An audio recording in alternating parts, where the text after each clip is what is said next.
All right, cool. All right, now you guys can hear me. Welcome back to Enterprise Vibe Code. We are streaming on the weekend. Not sure if anybody's going to be up this early on a weekend. Usually my crowd's kind of East Coast people, but we'll see.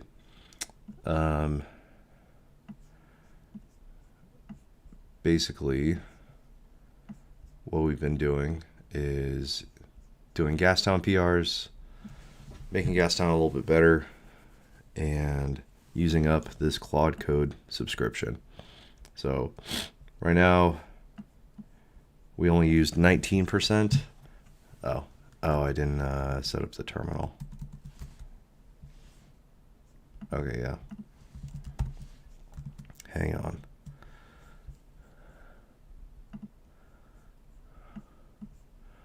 Top right. And properties. We want term 2. Okay, cool. All right, cool. So let's do that.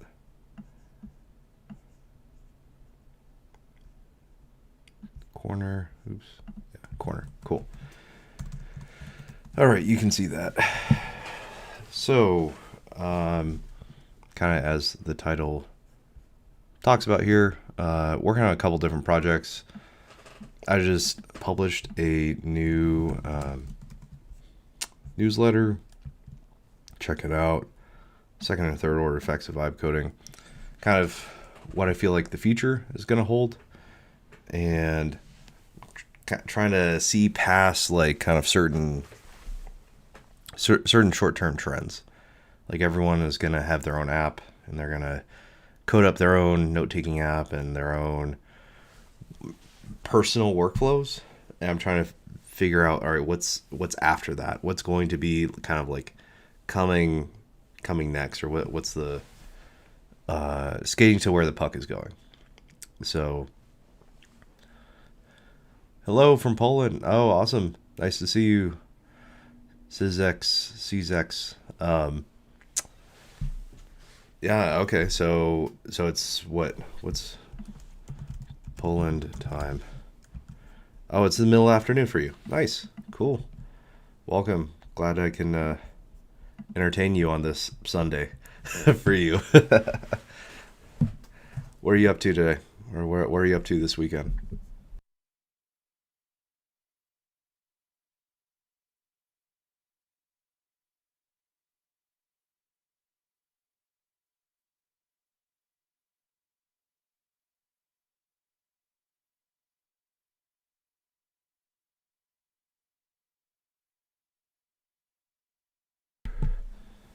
Okay, cool.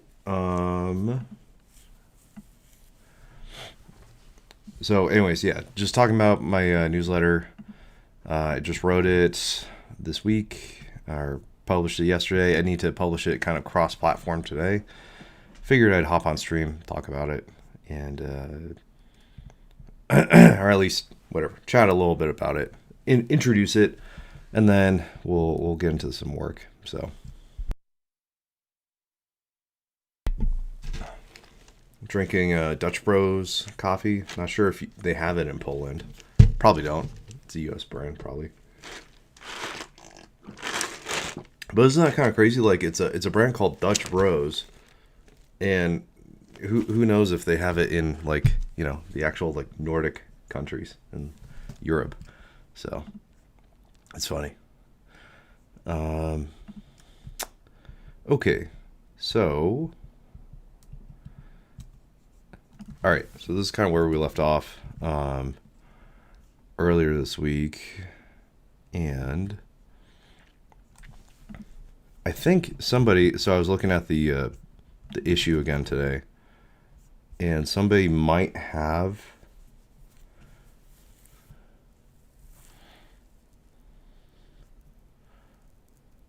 Let me let's see.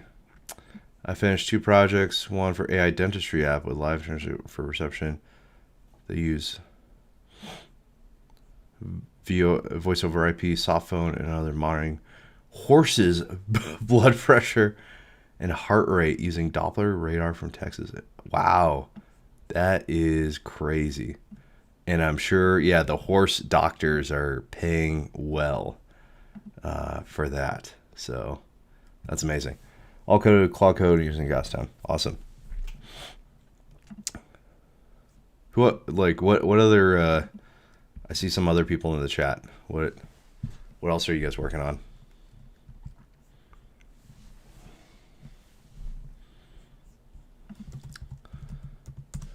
Let me see.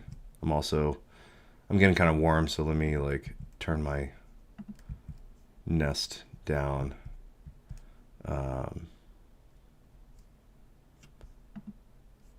shit! Yeah, that's why it's fucking getting warm. Okay, cool.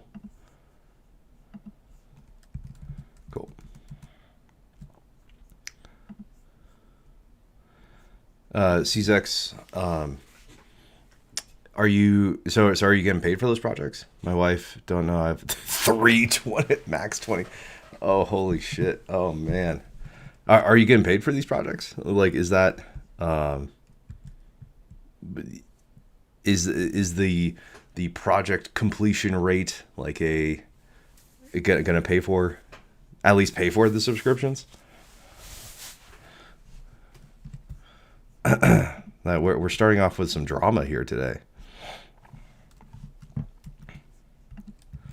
But I talk about this in my my newsletter here around investing in yourself. And where is it? Yeah, so this. Okay, projects are going to pay for the subscriptions. Good. Where do you find those projects? I'm just curious, like, not to turn this into like an interview or whatever, but yeah, because I talk about this, like I in this newsletter, like people don't want to invest in these tools when they can clearly like make money off of them. And there's clearly a path to making money versus people spend all kinds of money on dumb shit and like whatchamacallit, where's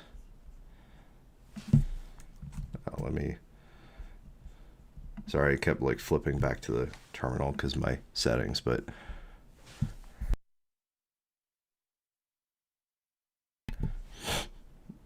yeah, reinvesting into your skills as a software developer enables you to make more money through your job with promotions or through a more entrepreneurial channel. So like people spend all kinds of money on drinks, sports betting, crypto, Robinhood, and like discretionary income, which is fine. They earn the money. They can do what they want with it. But when it comes to tools that they can like actually make money on, people get really like uptight about it. My wife, a dental clinic manager, inspired this AI. She struggles with receptionists who forget procedures and pricing like tooth extraction. Oh, okay, gotcha. Nice. That's cool.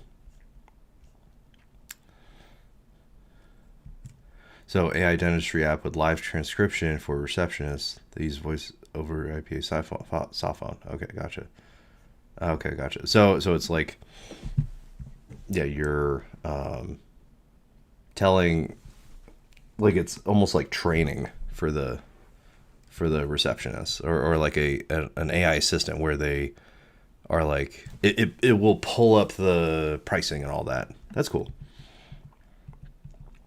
That is definitely all these little tools. You can build, you can scratch your own itch and keep up the consistency. Thank you, Adam Garcia.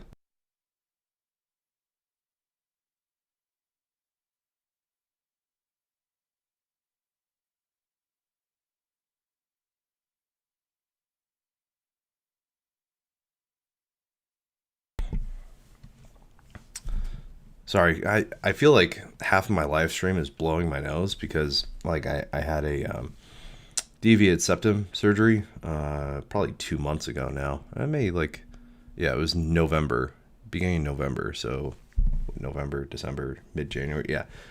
2.5 months ago. And it's still like healing. Still occasionally blow some like bloody snot out. But I can like breathe so much better now. So it was worth it. Anyways, so yeah, I don't know. Just a shill for my like my newsletter again. One more time is I wrote kind of what I see the future is with vibe coding and how if like the cost of code going to zero, if you can just kind of generate these apps kind of scratching your own itch, like kind of basically overnight, what does that mean for us? And what are the skills now? Like VoIP calls are transcribed and linked to patient profiles. Yeah, it summarizes past calls and displays key info instantly during live calls, detects keywords, always just pricing or calendar slot. Awesome. Oh, that's great. Like, that's a thing you can package up and whatever, sell. It's a SaaS. Like, and that's, sorry, not to like shill my newsletter a little bit more, where we have this like, we're all spawned in this forest of ideas. Like, there's a bunch of low-hanging fruit for all of us, and everybody's doing like the same like 3 apps. Like, there's habit trackers, food loggers, agent orchestrators. Everybody has their own fucking agent orchestrator. To-do lists, notes apps. Like, we're all kind of like the same person. Not to like be, I don't know, rude or whatever is, but like, we're people who are vibe coding all kind of come from vibe coding, who are software engineers, all have like the same perspective. What we need to do is combine with people who have a problem. Like, we are solvers in search of problems. And like CZX here in the chat, his wife's a dental clinic manager. He's solving a problem that they have. Like, this is a beautiful example of like, hey, we need to get with people who have taste and distribution. Like, that's why like the PM and dev roles like kind of exist, and we're seeing this in real time. Is like, devs left to their own devices are going to invent another agent orchestrator. Like, there's a dozen already. It all started last Christmas when I discovered Gastown. What this project does is incredible. Shock, more people don't know about it. Goosey. My cat's name is Goosey. Goose.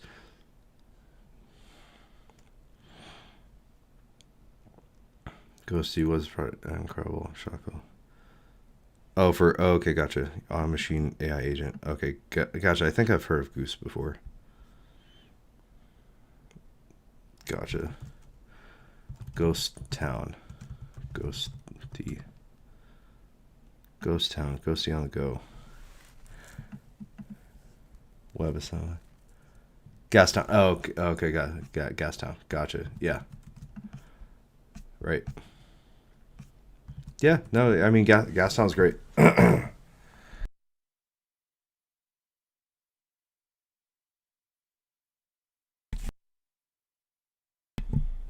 Yeah, I feel like Gastown is the future, and that's like, I don't know why I'm starting every stream with like looking at how can we improve it,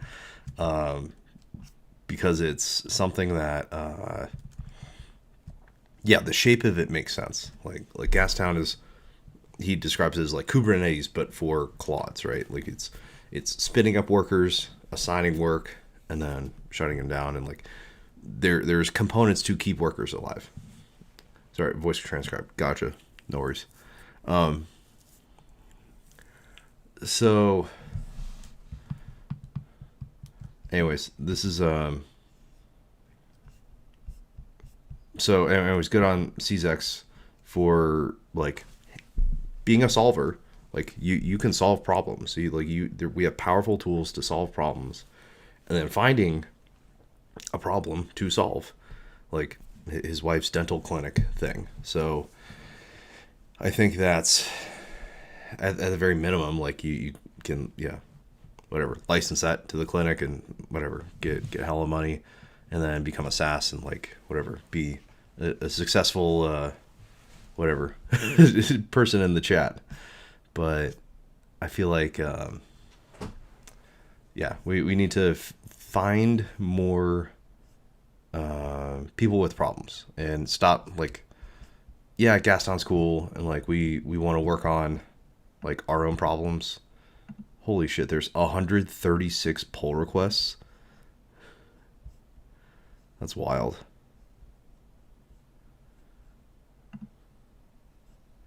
I wonder how many are duplicate pull requests. Like, is there like a double tap? Are all these? I'm sure they're all like kind of solving similar problems. I wonder if that's like a formula that we can do, if like, or if that would be like a useful feature to, well, I guess they kind of solve themselves. Like if they have a, let's see. So according to like Steve's latest blog post,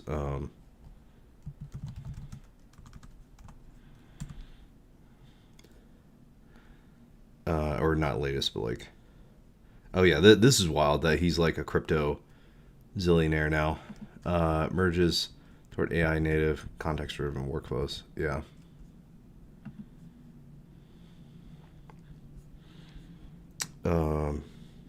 But yeah, he does like, he has some agents that reviews for him, and I wonder, Gastown. Sorry, dictate. Oh, okay. Oh, sorry. I missed one. My cousin, a Java senior and Mensa member, saw my Gastown setup. He saw it saying it's the end of coding as we know it. He believes software dev could evolve away human-centric, merge toward AI native context-driven workflows. Gotcha. Yeah. All right. Now that makes sense.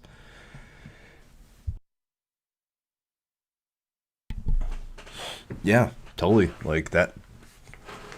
It's we are no longer coding, and we're not code like it. I think people have a lot of kind of ego around coding, and they're like, oh, it's all about me and I code and I'm hands on keyboard and like I'm the smartest boy, right? Like I'm so whatever, I know all the programming and I'm whatever. It's very like egocentric, right? Programmers, they tend to have egos because they tend to be right? Like that's kind of a trope or a stereotype, and you know, like there's a reason for that. Like ego-driven coding is that. Yes, exactly. So now we're operating more as a team, and we have to turn into kind of like team leaders. Like it's no longer us doing the work now. It's about kind of like delegating responsibility, and we're like giving control to this other thing, these agents that don't particularly like they're getting the credit for it, right? People like the challenge, the locking in the lines of code and kind of seeing their progress, the results. So I feel like there's a certain, and there's probably many of these programmers of like who get the who get a high off of like, oh, I solved that problem. Their ego coding, and coding as an art form is over. We moved past coding for the sake of process now. It's all about coding for results. Yeah, exactly. And like people, yeah, are craftsmen. They care about the craft of software development. That's the bemoaning that I see on like LinkedIn and Twitter and Threads and all these people who are like, oh my God, it's the sky is falling. There's going to be so many like whatever security loopholes and where it's not going to be maintainable. It's like, well, it's not going to be maintainable by you. It's not going to be maintainable by people who are used to manually coding, but it's going to be maintainable by people who are native to these tools, who like are Gastown natives, who have spent a lot of time thinking about how to solve these problems. You just see the problem and they're not even like attempting to solve it. They're like throwing up their hands like, oh, I can't manually review everything. It's over, right? Like I can't personally attest to all of this code. It's over.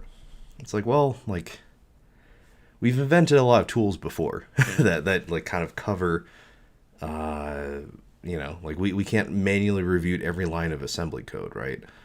And yes, it's non-deterministic, but like all this is kind of non-deterministic, right? Like ultimately non-deterministic, like at the atomic level. So, but it's just like levels and percentages of non-determinism.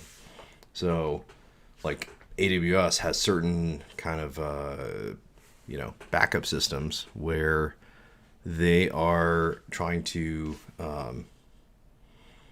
like figure out like how often does radiation from the sun, like that, or not radiation from the sun, but like cosmic radiation flip bits, right? They're working on like fundamental problems like that to ensure reliability. But I don't know, for us to be concerned about, I don't know, something that we can also prove. Like we can like kind of say, hey, write all the tests to prove that this functionality works.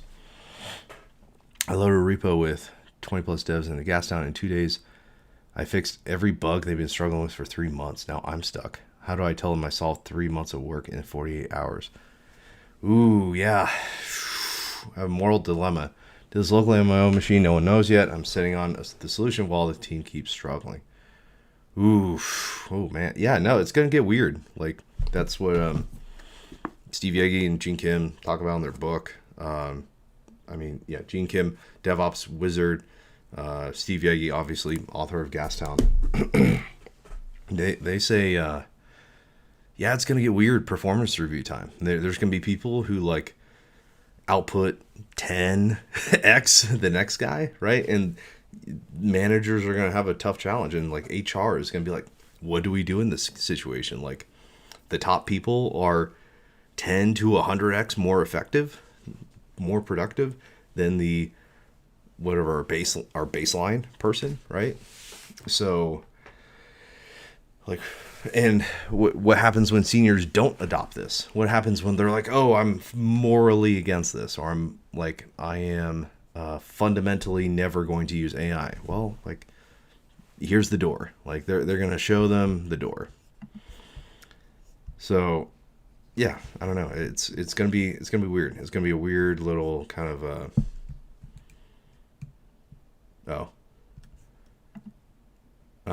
that came across in Polish, probably.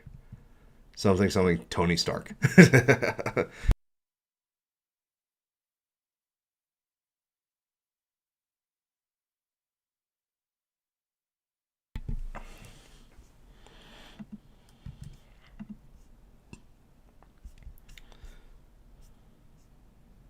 I'm sitting in the break room drinking coffee and listening to them complain. I feel like Tony Stark quietly holding the solution while everyone's stuck in the past. Yeah, no, that's...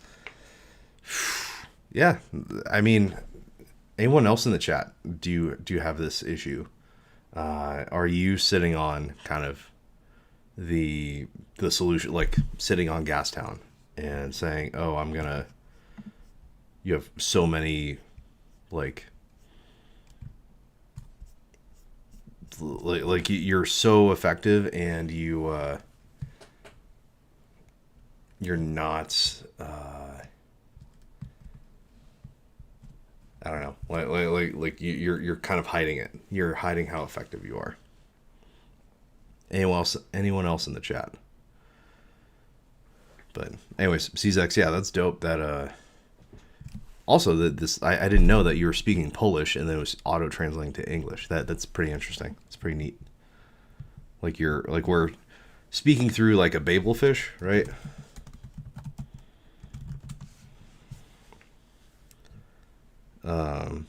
Like Hitchhiker's Guide to the Galaxy, like Babel fish. It like it goes into your ear, and like we can just kind of talk in like a common language. So yeah, that's pretty cool.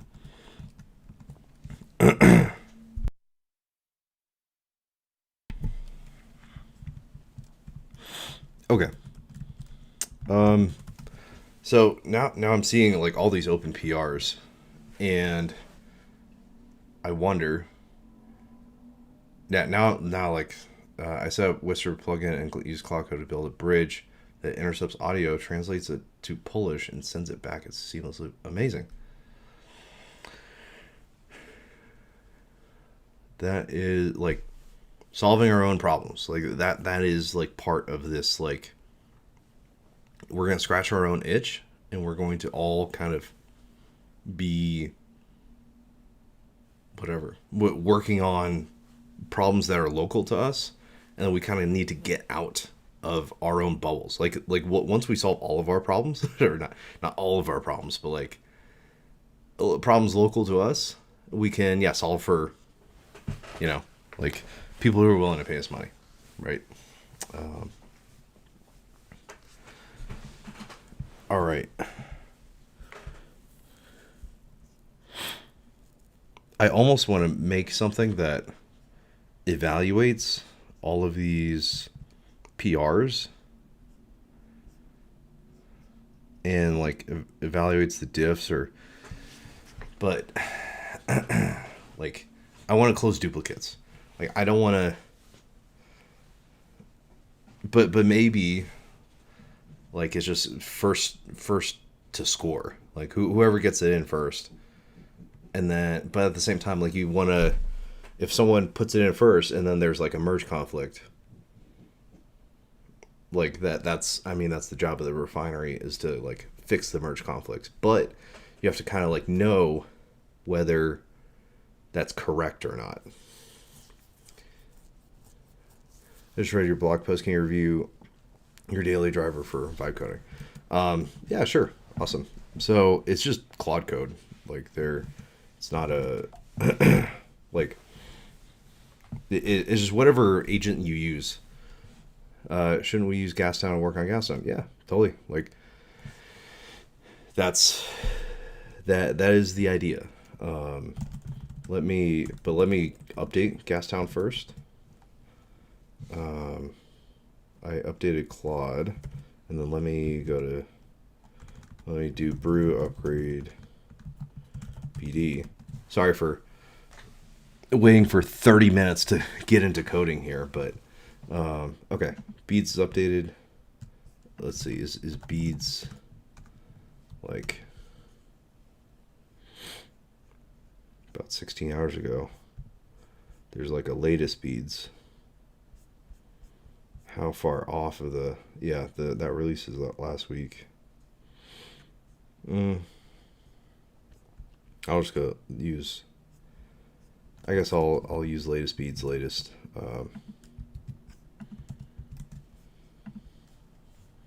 Please check out latest Gastown GT.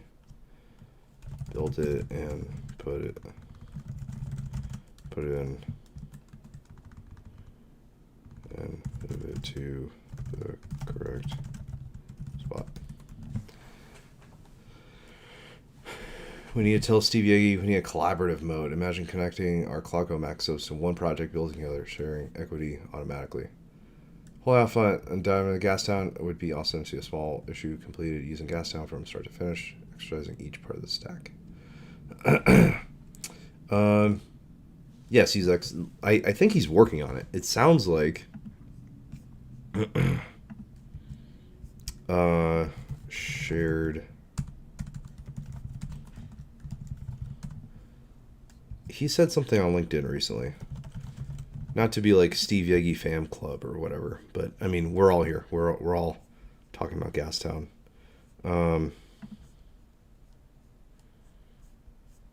and just, you know, a flex. Like I'm whatever second on the contributor list, but like I didn't merge all those PRs, so I don't know. I feel bad. Like it's not, these aren't actual merged PRs.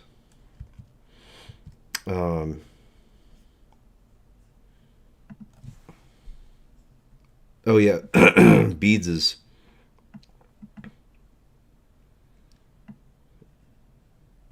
Oh, okay, beads is switching over to SQLite, or from SQLite to Dolt, so that's cool. I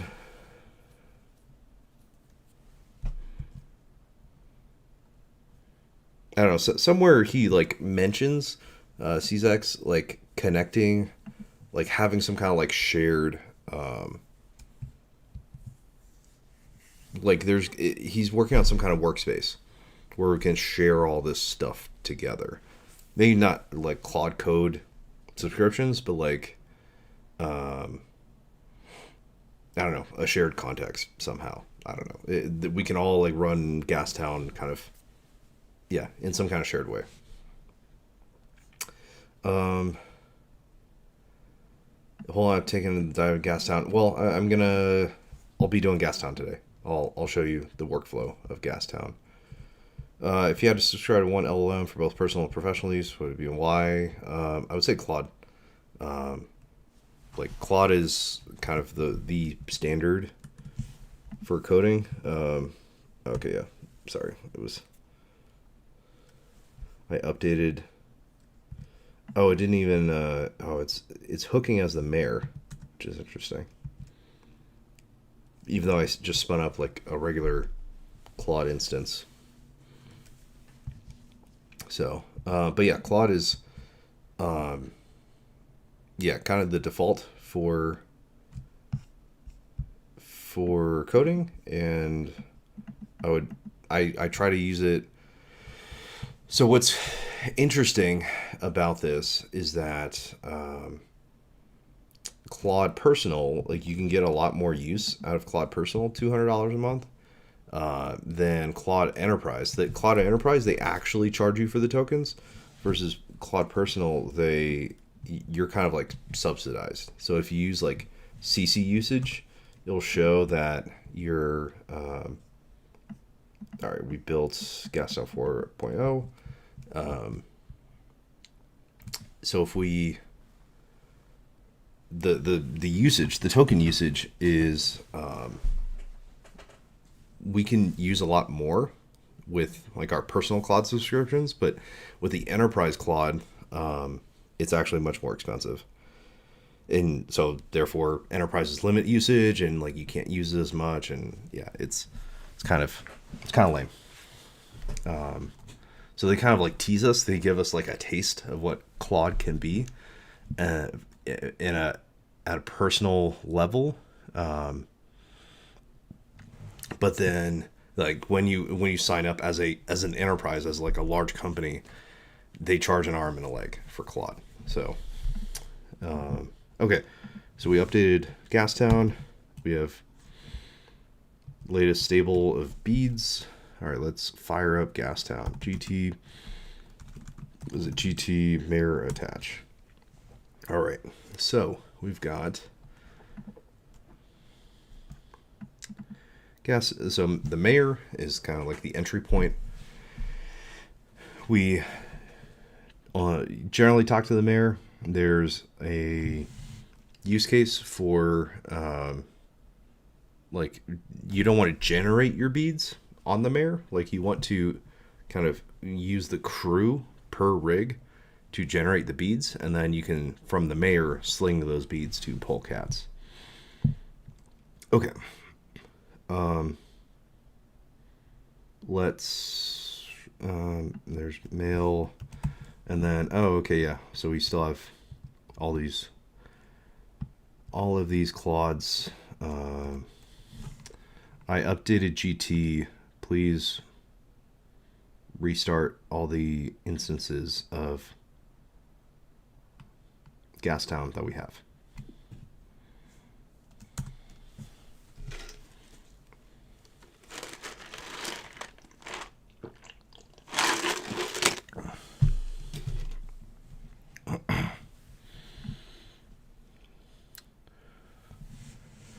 Does that make sense?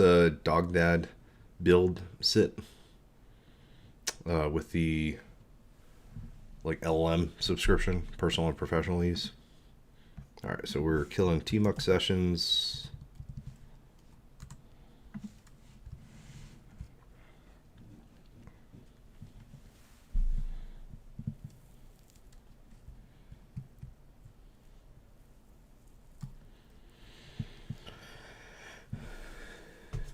Yep, Dutch Bros, cold brew.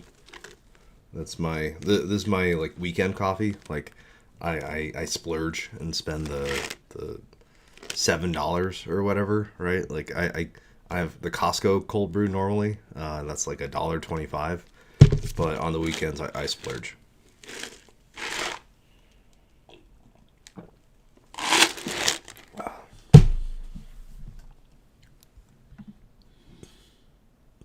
All right, all sessions cleared.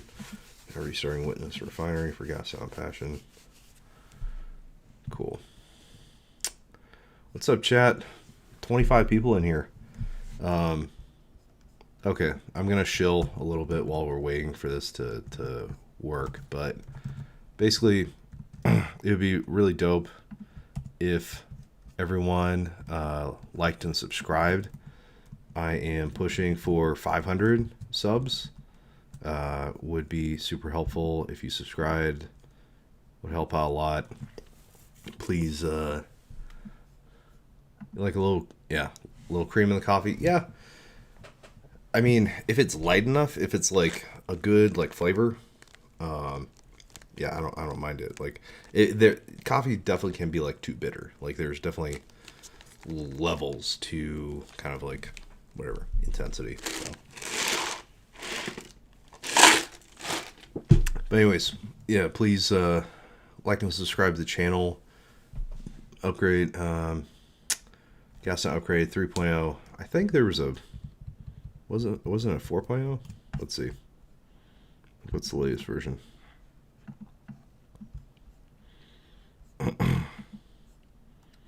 Oh, latest is 4.0. I haven't used it yet. I can't use it at work. Like I don't have enough enough usage at work to like really take advantage of Gastown. So I haven't used Gastown this latest version of Gastown. So we'll see. we will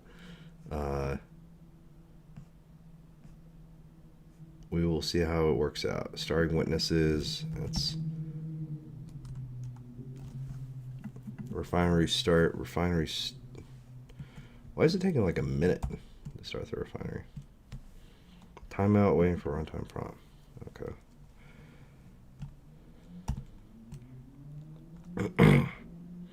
Retrying refineries. Okay, cool. Yeah. But yeah, please like and subscribe. Really I'm trying to put out like a lot of live streaming, and it would help out to kind of subscribe and pump the numbers up, and kind of spread the message to more people, basically. So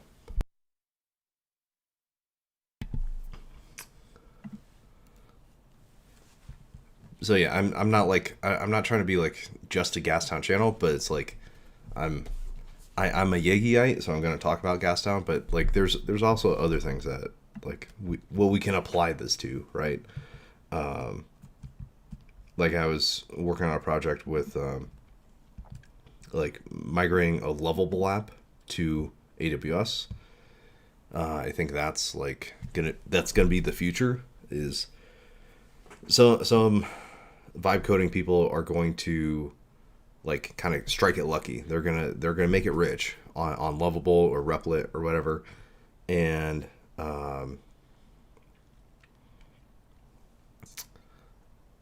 but they're gonna have to like migrate over to something real. Like they're gonna hit product market fit, Lovable, Replit, N8N even. Like I was looking at I was talking with some people who are building on N8N, and they're trying to make it their process more real too. So I can see a future where we, as in like vibe coders who,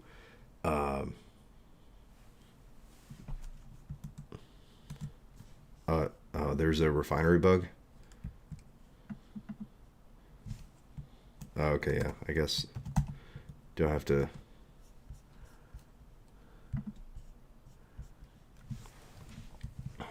But anyways, like the future is us migrating things from like the easy vibe coding apps to the like more real vibe coding platforms. Contemplating Claude, but don't want to end up with multiple subscriptions and high monthly bills. Forking Claude to use OpenAI. I, I mean, whatever floats your boat. Like it's all personal preference. Just stick with one. Dog Dad builds it.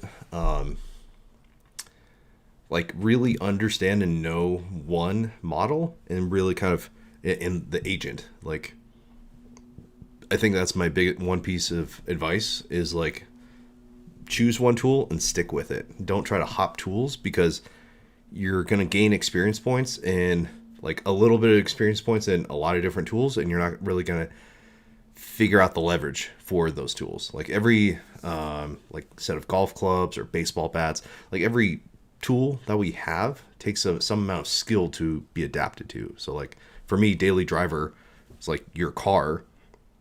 You kind of like you drive your car, you're used to it every day, you know how it handles, and then your car goes in the shop, you get a new, like a rental car, it's like, oh, this feels totally different. Like this isn't like, it takes some getting used to, right? And for cars, maybe it's an hour of driving, and then you're used to it, and then you get your old car back, and it's like, oh, this my old car, like now you need to get used to that car again, right? So there's some amount of like switching costs between tools. So what I recommend is like sticking with one, like figuring out what tool you can afford or whatever, and then stick with it and learn how to use it.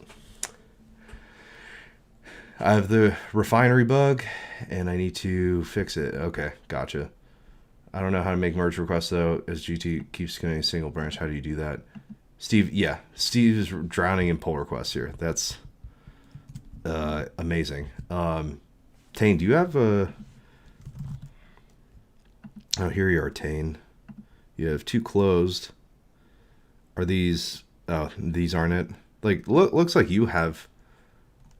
You've done pull requests before, right? CZX, I'm thinking about starting a similar build in public stream for the Polish market. My fear, if my boss sees me crushing features in just 2 hours using AI, I'm in trouble. Yeah, well, yeah, I'm not working on like work stuff.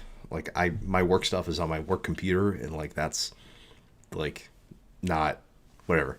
Keeping that totally separate. Like that's all like NDA and all that kind of stuff. I'm just doing my own personal projects here. So yeah.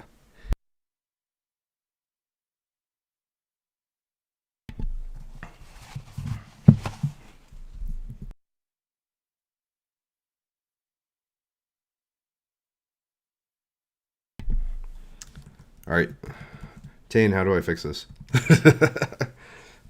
How there's something. Oops. I did something here. Creating feed. What did I do?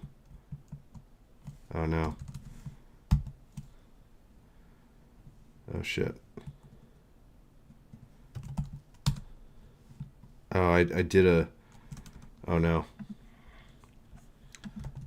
I accidentally hit a tmux command that I don't know how to use. Tmux create feed. What is that? From inside of tmux. Use the core formula to create new windows or splitting panes. Oh no. I don't know how to do tmux.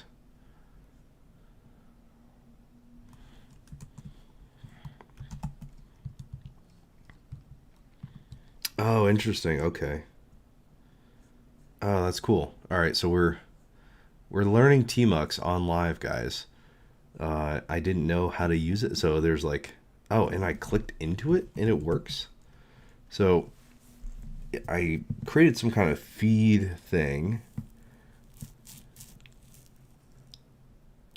where it tells me, I don't know where it's getting these from though. Are these like events or something? I'm not sure. But anyways, Tane, how do I fix this? Please fix this refinery start bug.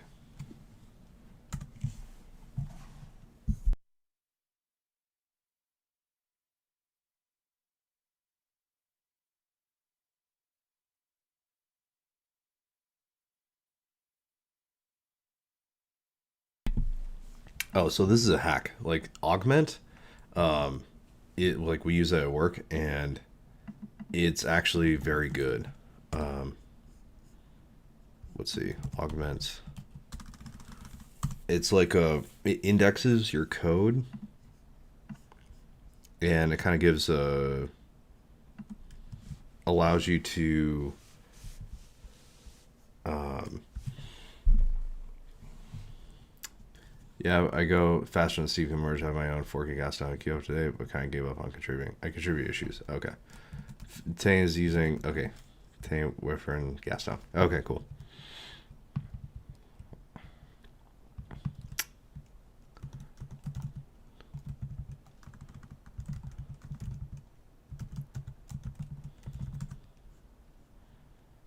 Oh, this is probably your issue. I don't know.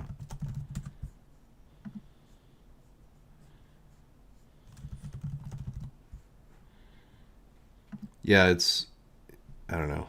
Yeah, it's tough. 4 commits ahead.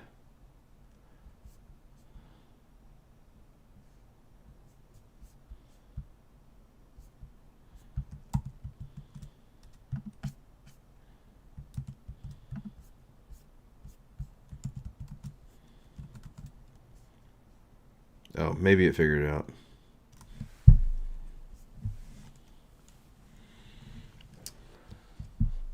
Any thoughts on Claude IDE? I haven't used it yet. Sort of along the lines of like I'm just maining one thing right now. So like for like if we're gonna put this in like video game terms, I'm maining like Gastown beads, like this type of workflow, and really trying to master it. Really trying to get full use out of it.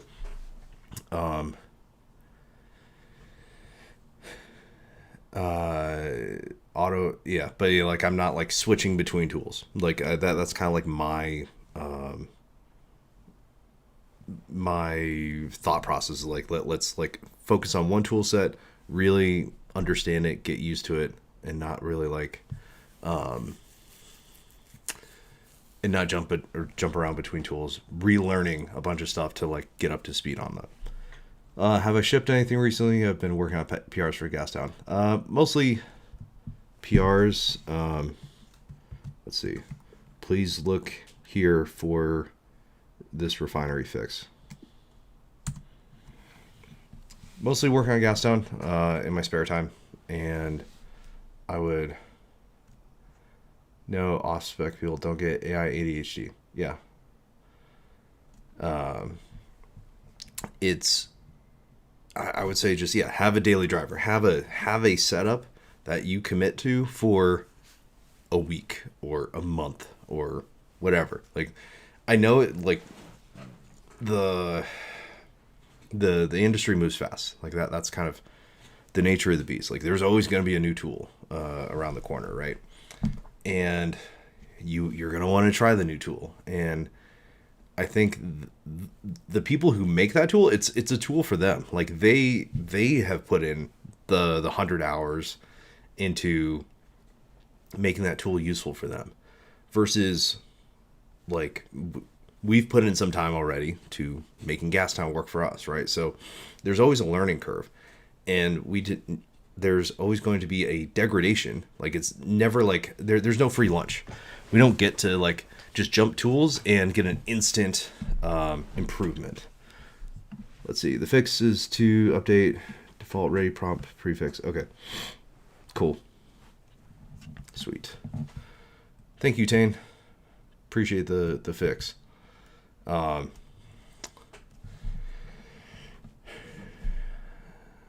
So Z Demand 202.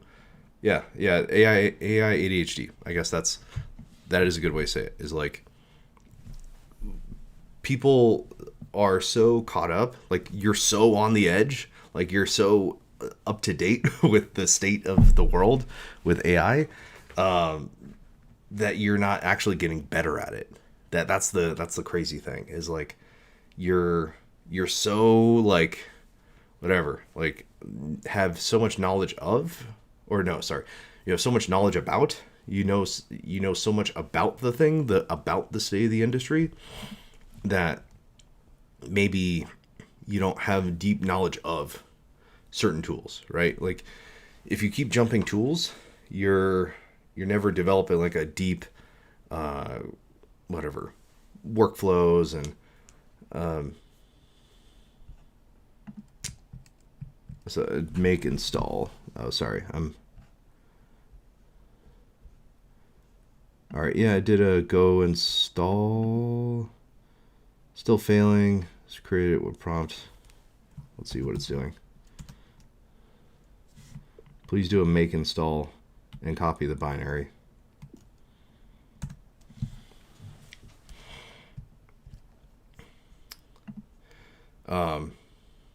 But yeah, I don't know. I'm still crashing out over people switching tools every other week, because it's important to stick with the tools. Like the tools are good. Like let's figure out how to use one tool first, and then we can kind of move on and play around with these things. Like make it 80-20.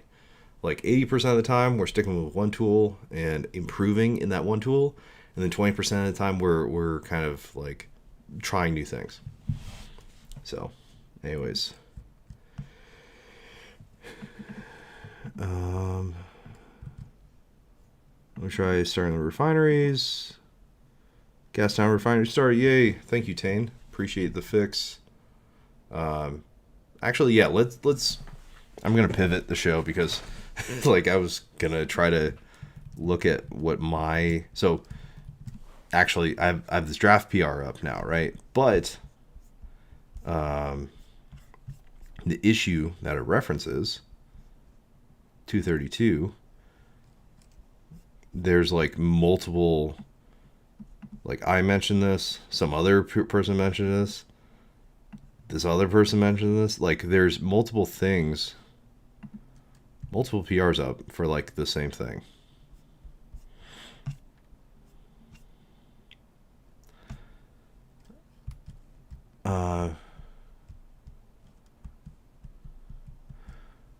Doggy's Tube. Unpopular opinion. Lots of people are learning, playing around, creating tutorial content, good for the space.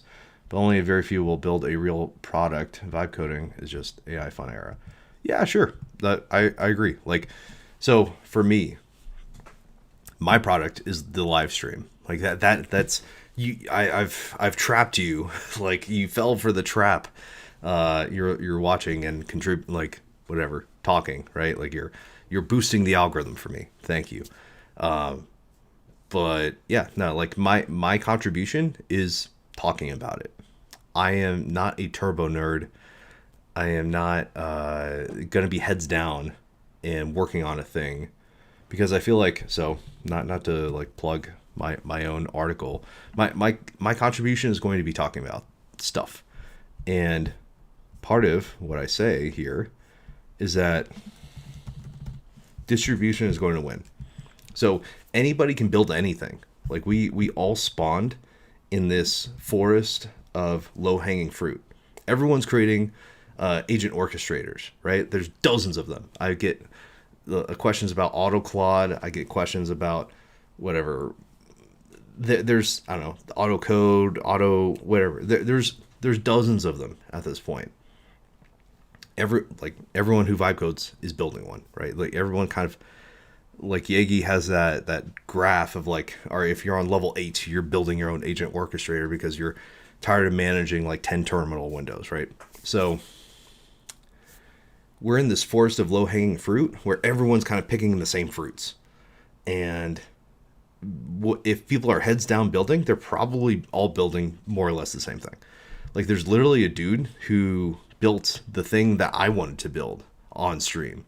He just got to it first, or he built it first, and who knows if he has the distribution or not for it, right? Like let me show the tweet because it's funny. This is the same exact lifestyle for every fad, every technology, etc. Yeah, I would say so.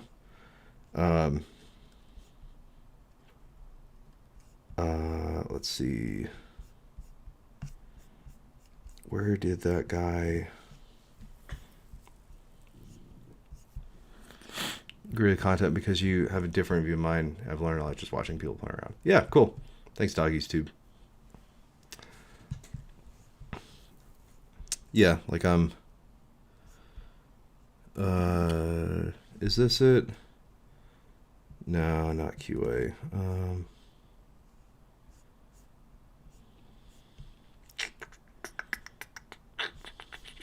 Where did it go? Oh, here. Yeah. Okay. So this dude created this thing that I wanted to make, right? Build in public. His I had this idea of like, all right, people are going to be building whatever vibe coding, they're going to be making commits. Let's like make social media posts out of commits and like kind of automate the marketing process. This dude built it. like he has this build in public.so or whatever, and I called mine Roxas. It's not done yet. Like clearly mine isn't like I'm talking more than building. That's kind of the point, is that I'm I guess I'm doing more educating and talking rather than heads down working on this thing. And I'm like talking to the chat and love what you built because you're actually solving the problem and building something that's contributing to others in a way that matters. Yeah. Like I think Gastown is like the lever to lift everything up. Automation, in fact, had the same idea, right? Like automate. So this is my idea, or like this is the analogy that I'm making here, is that we all spawned on this map of vibe coding in this forest of low-hanging fruit. We all are facing the same problems now. Like we all technical vibe coding people are like, oh, I don't like marketing. I don't like having to manually create social media posts about what I'm doing or whatever. I'm just gonna like whatever automate that thing, right? So we're all kind of encountering the same problems right now. We all spawned in like the same location in this forest. So we're all gonna pick the low-hanging fruits or from around us. So we're all going to end up building the same thing where there's going to be dozens of to-do apps and dozens of agent orchestrators, dozens of, I guess, automated marketing, like get commit to social media post apps here, right? It's a matter of who actually gets to distribute and figure out how to get, yes. So that's, so execution is kind of like solved for, right? Like the cost of code is going to zero. So actually making the thing, the cost of code is going to zero. So we're no longer constrained by actually doing the thing. Like we don't, it only costs $200 a month in like your time to make a vibe coding app. So it's no longer like a race to see first. And then now, like I say, like taste is ultimately going to win. Distribution is ultimately going to win. Like these two factors, like if you can be the Steve Jobs of whatever you make, if you can anticipate your customers' needs before they even know them, that's going to win. And then distribution, like if you can get the app in front of customers first, that's going to win too. Doggy's Tube. I'm a PM. Got stuck in 2023 with a project I had in mind. Quit my job in August. Now went back to AI, relearning everything because this is going hyper fast mode. Yeah, no, and that's why I'm live streaming, and I'm only producing like quote unquote only. I'm writing a newsletter once a week, and I'm kind of like crystallizing my thoughts here. And I think sounds like from what you guys are talking about, I'm on the right track, because everyone's it sounds like everyone's seeing the same thing,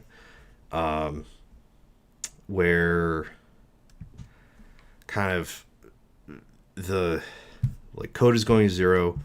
Anybody can like make anything. It matters. All it matters is just what you make. Like CZEX, the Polish CZEX, earlier, his wife is a dentist office manager, and he's making tools for dentist office management. He's making tools for the receptionists to handle phone calls better, like kind of an AI assistant for dental office workers or whatever, right? So he had a problem, like his wife had a problem, he could solve it, and like they met, and he's making real value right now. Like he's probably gonna whatever. That sounds like a great idea, and he's probably gonna make a shit ton of money off of that. And he also had some kind of project with like horse, like a blood pressure monitor and whatever, heart rate or whatever. Like it's wild, but that's kind of the you need. So we as I guess people on the stream are solvers, right? We're interested in the tools that solve problems. We need to go find people who have problems. Honestly, I think this is all going to get to a point where SaaS sales is going to reduce exponentially, because more and more people will just build what they need for the business. Oh, totally. Yeah, no, SaaS is in trouble. But at the same time, like build versus buy is going to be interesting, because now you build your tool or whatever. Now you have to maintain it. Now you're paying a developer, I don't know, instead of paying a company licenses for whatever, like $100 a head for 100 people or whatever, right? Like, I don't know what the license structure is for whatever business that we're talking about. If it's like $100 a license times 100 people, that's $10,000 a month times 12 months. This is like an example app that, you have 100 people, $100 a head for 12 months. That's $120,000 USD. So that's somebody's salary.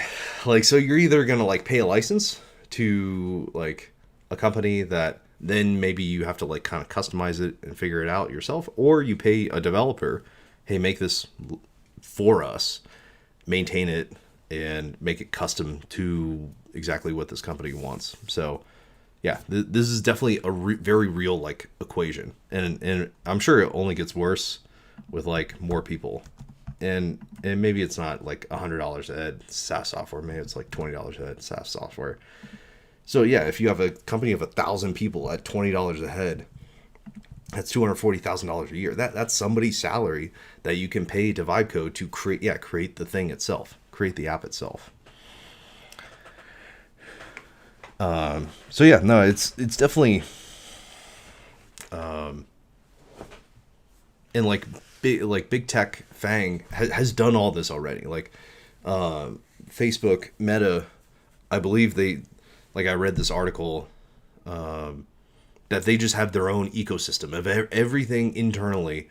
They have their own stack, and same with Google. They have their own stack of everything. They have all kinds of internal teams to build kind of everything in-house, and that's where they get all this like reliability and like economies of scale and whatnot. But now this conversation is kind of going from internal to big tech to now internal to companies of all sizes. Like, can we build internally exactly what we want?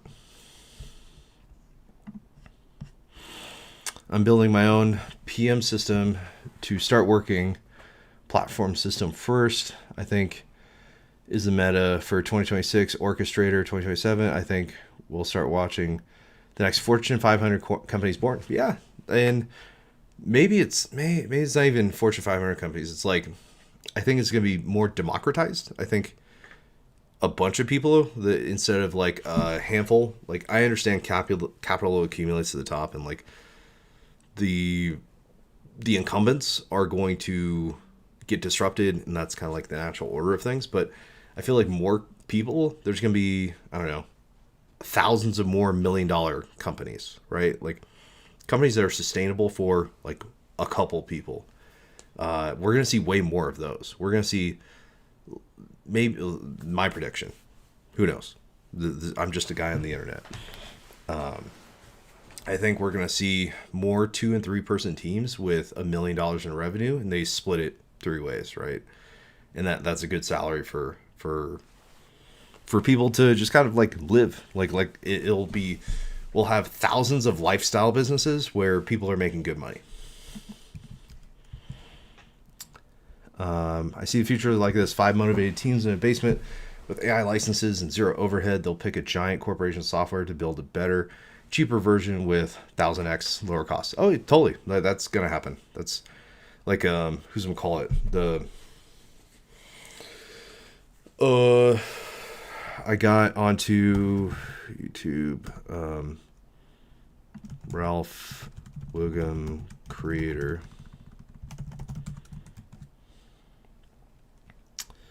Jeffrey Huntley.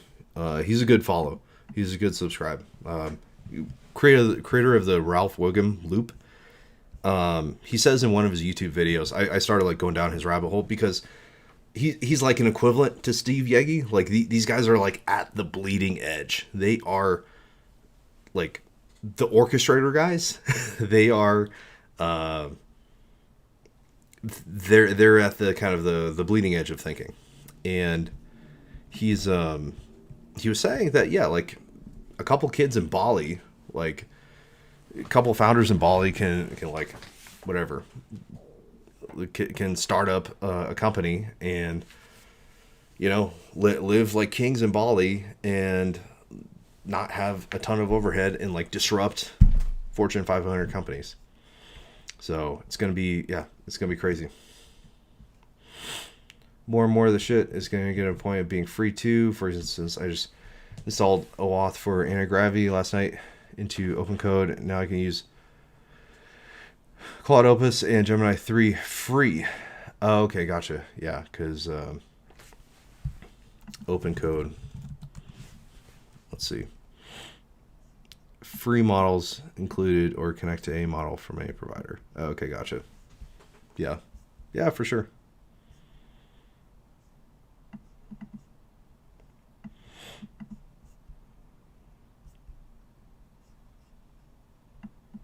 Necessarily a set of free models you can use without creating an account. So for these popular, you can use any of the popular by creating a Zen account. We encourage you. Zen works with all popular providers. Okay, cool, nice.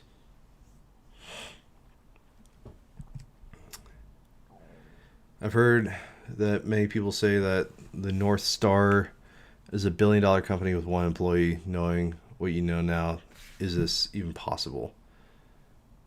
Solo founder will be a normal thing in 2027. Oh yeah, well, I think 2026. I think this year is going to be, or I mean, is going to be the start. But yeah, by 2027, yeah, it's going to be a very normal thing. North Star is $1 billion company, 1 employee. Because $1 billion, that's a crazy scale. Like that. Like, okay, $1 billion is 1,000 million. So I'm just trying to get my head around like the scale. So like $1 million company. Let's do the math here. Let's start at $1 million, because I feel like $1 million is within reach for. Let's see. I know it's 100. This is 100,000. For $1 million, I think, is something that 2 to 3 people can achieve. Is like very achievable with 2 to 3 people, like a dev, a marketing person, and maybe somebody who like maybe a dev and like 2 marketing people, or maybe one marketing person, couple devs, right? I think that's very doable for $1 million. So because like there's just so many,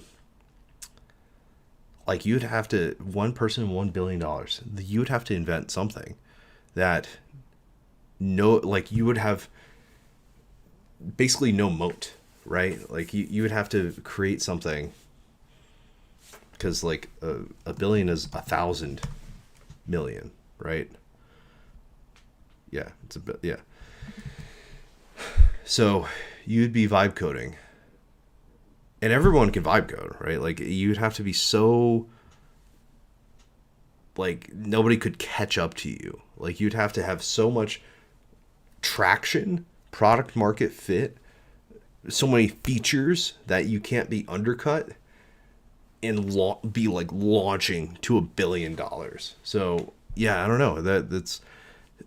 That sounds like a good North Star of like, all right, what is the best, what is like the best idea, or like what kind of thing we can we like steer ourselves towards, like think like filtering ideas through. I think, yeah, one person, $1 billion, that sounds crazy, but I'm sure there exists some like problems that maybe one person can solve them, right? Like, and maybe they get a patent on it, and then they whatever can sell it. Maybe that's like the future is like. So I've also heard that AI assisted science development, AI assisted like that's like the ultimate goal, is to assist researchers for developing cures to cancer and like gene therapy and whatever, like development of like real shit. Like for us, coding is like, this is all fake. Like clearly anybody can like make anything now out of thin air, and like we're kind of like, if we don't evolve, we're cooked. But I think whoever makes a cure to one of the cancers may be a solo founder. They may patent that shit and like spend all the money to be like, all right, I've found through AI this like molecule, that this treatment that in theory can treat cancer, and they sell it to big pharma for $1 billion, and they like do all the tests for it, right? And like they've done all the simulations, and they have a 90% certainty that it's going to be worth something, right? So I think that may be the person who makes $1 billion solo.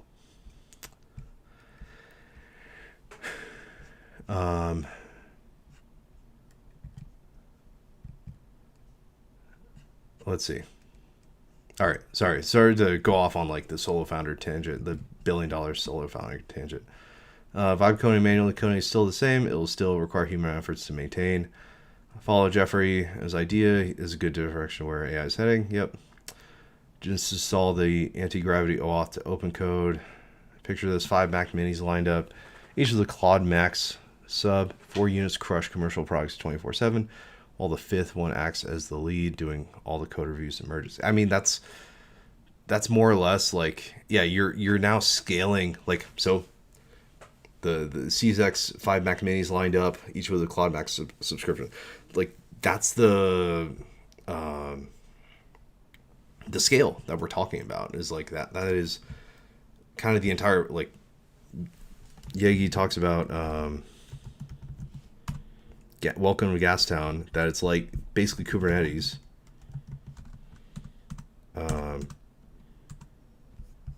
Like we're scaling. There's workers, there's work to be done, and there's workers, and we assign out the workers, and there's some control plane, like telling the workers what to do, assigning the work out, monitoring the health of the workers, keeping the workers busy. That's why this feels right. Gastown feels like it is the right pattern for this type of thing. So if you can add workers, if you can just scale horizontally and you can just say, hey, like just keep whatever, adding more and more workers for all the more and more work you can do. If you're a person who can like has whatever, that $1 billion idea, the thing that they can scale, and you can like organize that much work to be done while having that product market fit where you can basically market. You're spending some amount of your time marketing or none of your time. Maybe it's all automated. Maybe you have automated dialed like that. That's kind of why I started with the Roxas project, like automating the marketing behind like coding, so we can like put out stuff and like not have to deal with it. But like other people have that idea too. So I feel like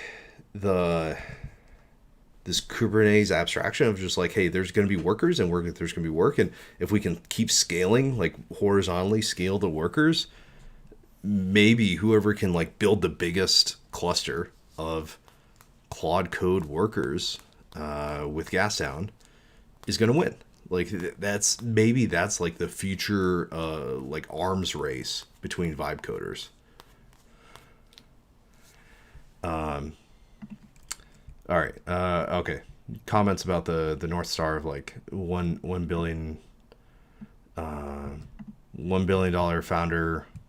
I mean, with inflation, maybe it's next year. Who knows?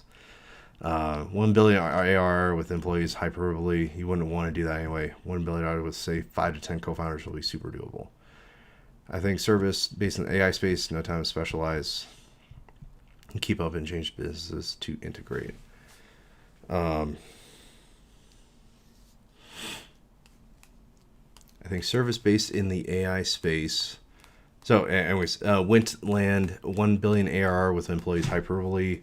You want to do that anyway. 1 billion with say 5 to 10 co-founders will be super doable. Yeah, I would say like every maybe every person gets you a 0. maybe that's the way to think about that. Is you scale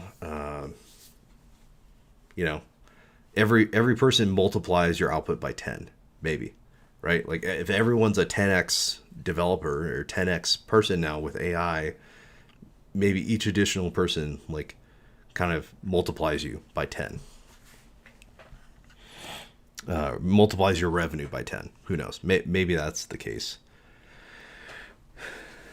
I don't know. Well, let's do the math on that really quick. 100, what to the 10th power is, that's, yeah. All right. Or what's 10 to the 10th power? What is this? Sorry, I need like freaking, is that a billion? That may be. I can't tell what, how many zeros that is. A billion is what, 9 zeros? How many zeros in a billion? 9 zeros. Okay, yeah. So, yeah, sure. Yeah, so if each person contributes 10x of whatever the current revenue is, you can get to a billion with 10 people, potentially. I'm going to leave this here to think about. Skills should be used as local tools. MCP or cloud tools don't fade on MCPs. IMO will be extremely important in the near future. Yeah, I think, yeah, it's all like,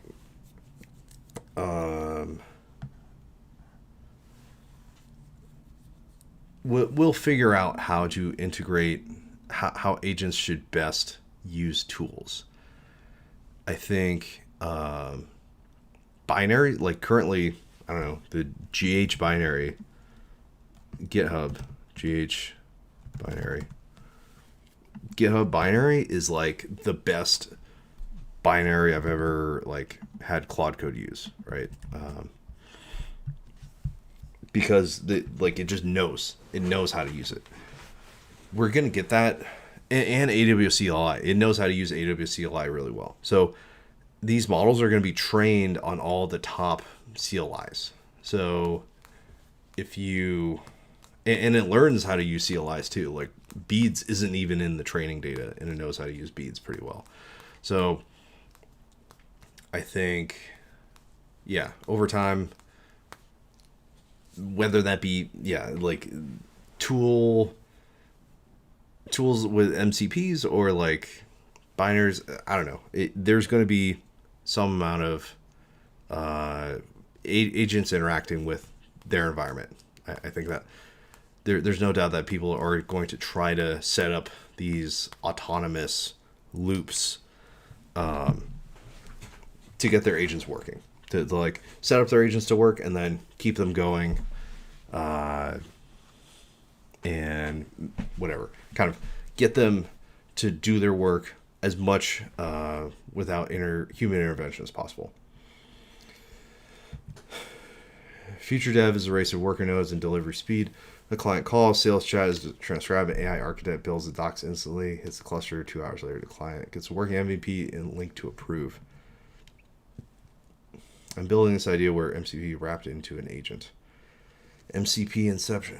MCP wrapped into an agent.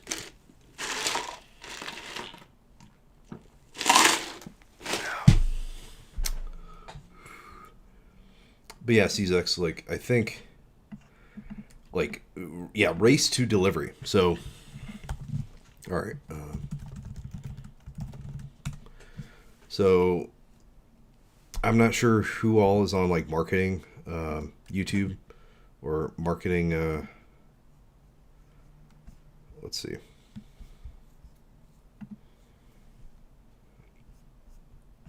Who follows Alex Ramosi. Let me get like a good picture of it. Okay, here. So this is kind of like what he calls the value equation. So this is what people are willing to, are not what they pay, but what they value something at, right? They get a sense of what they're willing to pay to get something. Dream outcome times perceived likelihood of achievement divided by time delay and effort times effort and sacrifice. So if you can make that time delay go to 0, like CZX is saying, like with this future race of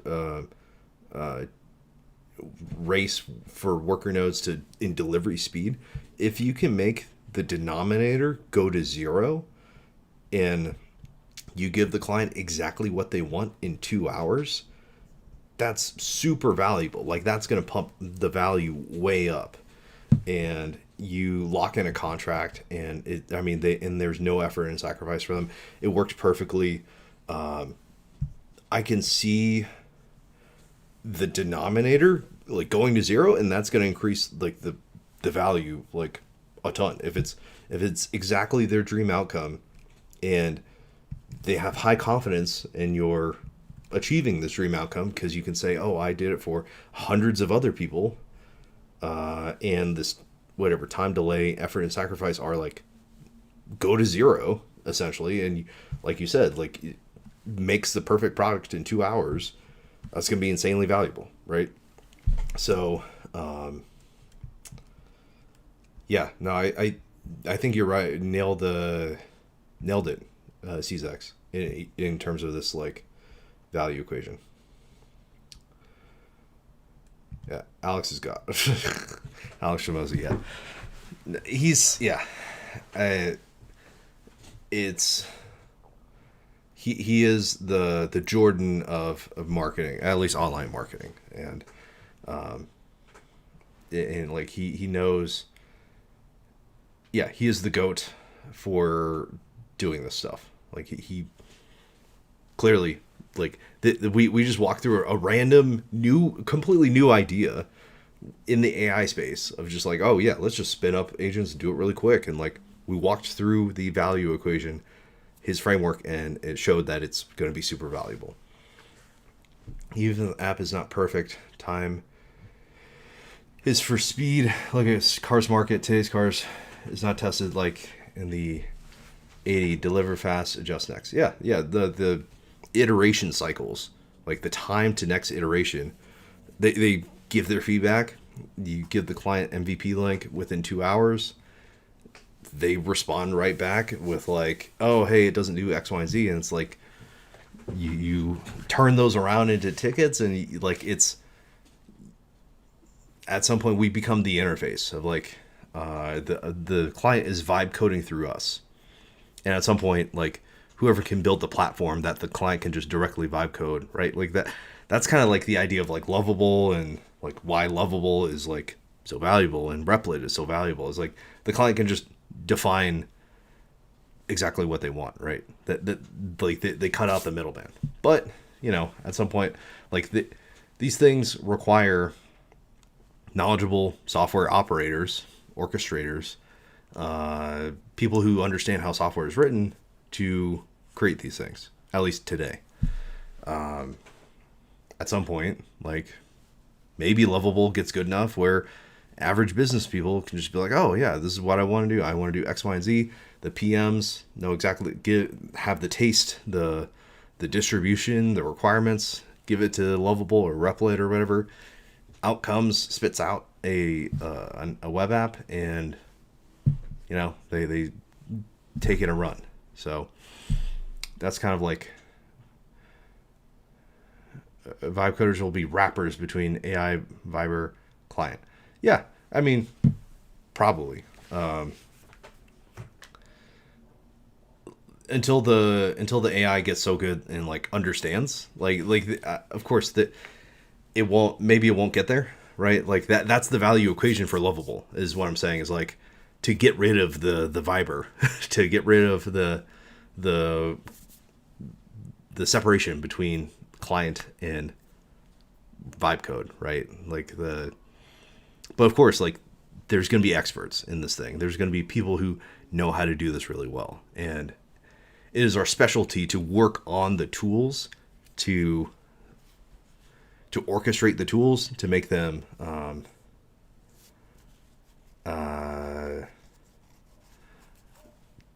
to make things valuable, right? Or like the orchestrating the tools to create these things. So anyways, you were talking about fast time market. This is 100% dangerous in large companies. Sure. I mean, that's the Innovator's dilemma. I think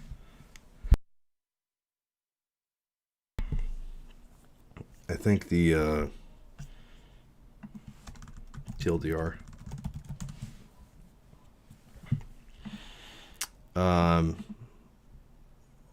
Successful companies often fail because their good management practices make them blind to disruptive innovations. Start simple, serve overlooked markets, eventually overtake the mainstream.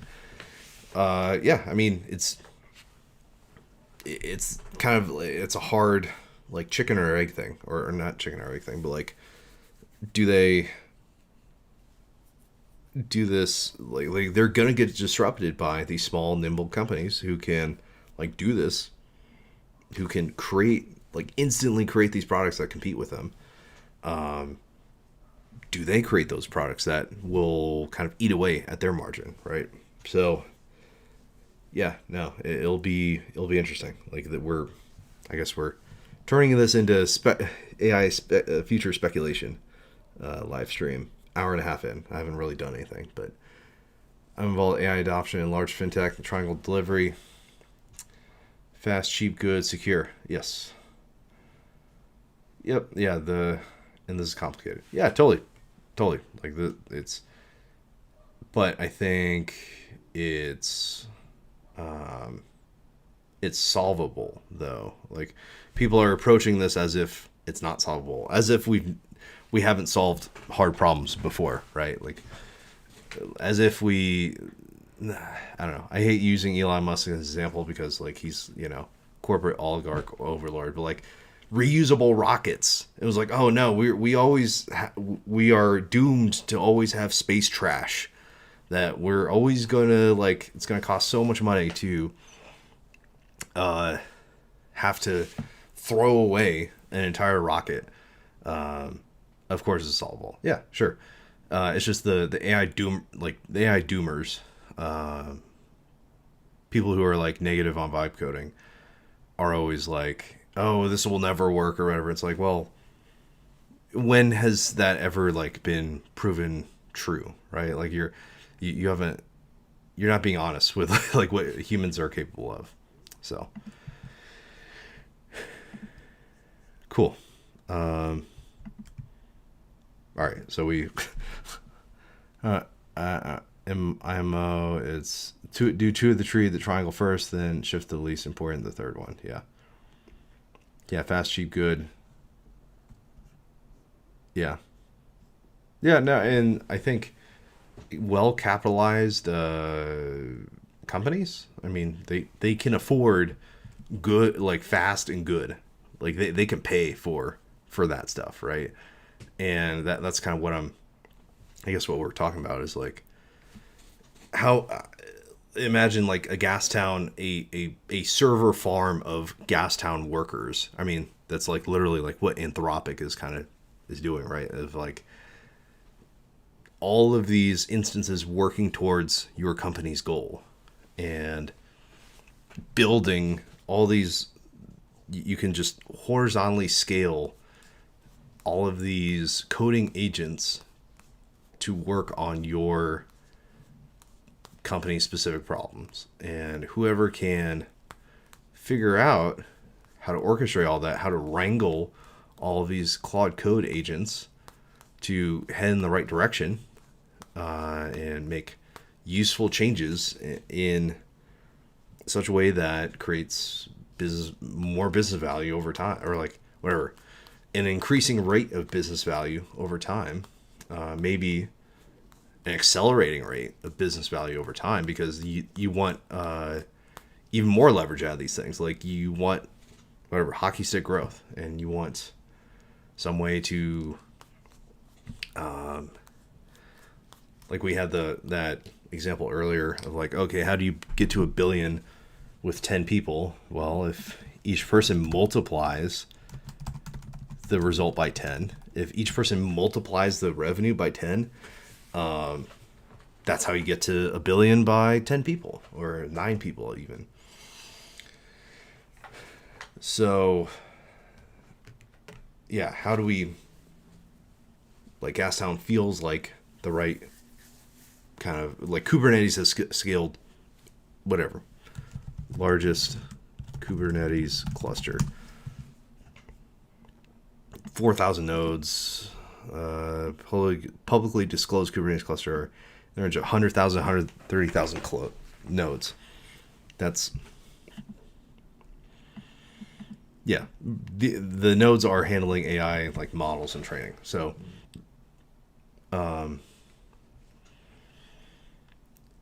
like this Gastown thing, that's like the upper bounds of what's possible. Anyways, good morning, Jason P. 6810. Purchased Claude last night. How often do you run out usage per session with the max plan? Honestly, depends how much I yap. Like we haven't really done much today, and then earlier this week, based on the weekly limits, we're only at 20% usage. So at some point, I don't know what, I tend to yap more on these streams than actually work, because so if you're new here, welcome. My whole aim and like angle is like, I'm going to communicate. I'm here to kind of like talk about these things and like be technical, and we can engage in technical conversations, and like talk really specific about these things. But at the same time, like we are, people can go heads down and like build it if they want, right? Like so I don't use it as much as I want. So I guess getting back to Jason's question, I don't use it as much as I want, because basically any extra time, like I'm doing this like on the weekend, obviously. I do it early in the morning before work. So I try to communicate and do live streams about talking about these things rather than building. And like, I don't know if you whatever, like the build. So the building part. What I'm doing is I work on Gastown. So like I try to like contribute to Gastown. I have a handful of merged PRs. His PR is merged by author me. So I've contributed a little bit to Gastown. I'm not like a big, I don't know, I'm not a big dog or whatever. I work on different fixes and things like that. Generally, that's like the first project. Second project is main project is Roxas. So Roxas, the idea is to, because we're building, like everyone is trying to code, and a key part of I'm gonna show from my newsletter here is where is it here? Cost of code is going to 0, so we need to build distribution. We need to build distribution. Here's how I'm building distribution. I'm going live and I'm talking to people. It doesn't really matter if what I build actually works if nobody uses it, right? So I'm building like a community, people who are interested in the stuff, talking about it on live, and kind of, yeah, like anything can be built. I think literally anything. I have no doubt that I can fully build out my my Roxas like git commit to social media post kind of pipeline, because somebody's already done it, right? Like some dude on Twitter, he built this app. He calls it build in public. Like it's literally like the same thing that I'm doing. He's got 2,000 followers. I don't know how many, whatever. He just launched it, January 16th. So I'm doing the distribution for him right now. Like I'm telling you about his product that is actually live versus my product that is like it's open. So my product is open source. I don't know if his is or not. Bill in public, probably not, because he wants you to pay for it, right? But Roxas is kind of like this project that I am working on because I just want to show as a proof of concept that I can build an entire app end to end. And I have total confidence that I can with these tools and with the methodology that I'm using, this enterprise vibe code methodology. So yeah, that's what I'm building. What makes me so sure that Gastown is a system that will allow to create apps in the fashion you're saying? Have we seen anyone ship something really cool with it? I think there are people, and people are using it internally at their places of work, where they have like unlimited usage, and like we saw like people in the chat, CZX, different people. Who's that guy? If when he comes in here, he knows. Basically, people are already connecting multiple $200 a month Claude Code accounts to Gastown. So if they're using it and they're getting value out of it, they're paying multiple $200 a month Claude Code accounts to create something with Gastown. Sounds like it's worth it. So, and it sounds like if people are continuing to pay into it, people put their money where their mouth is, right? And it sounds like they are getting a lot of use out of it.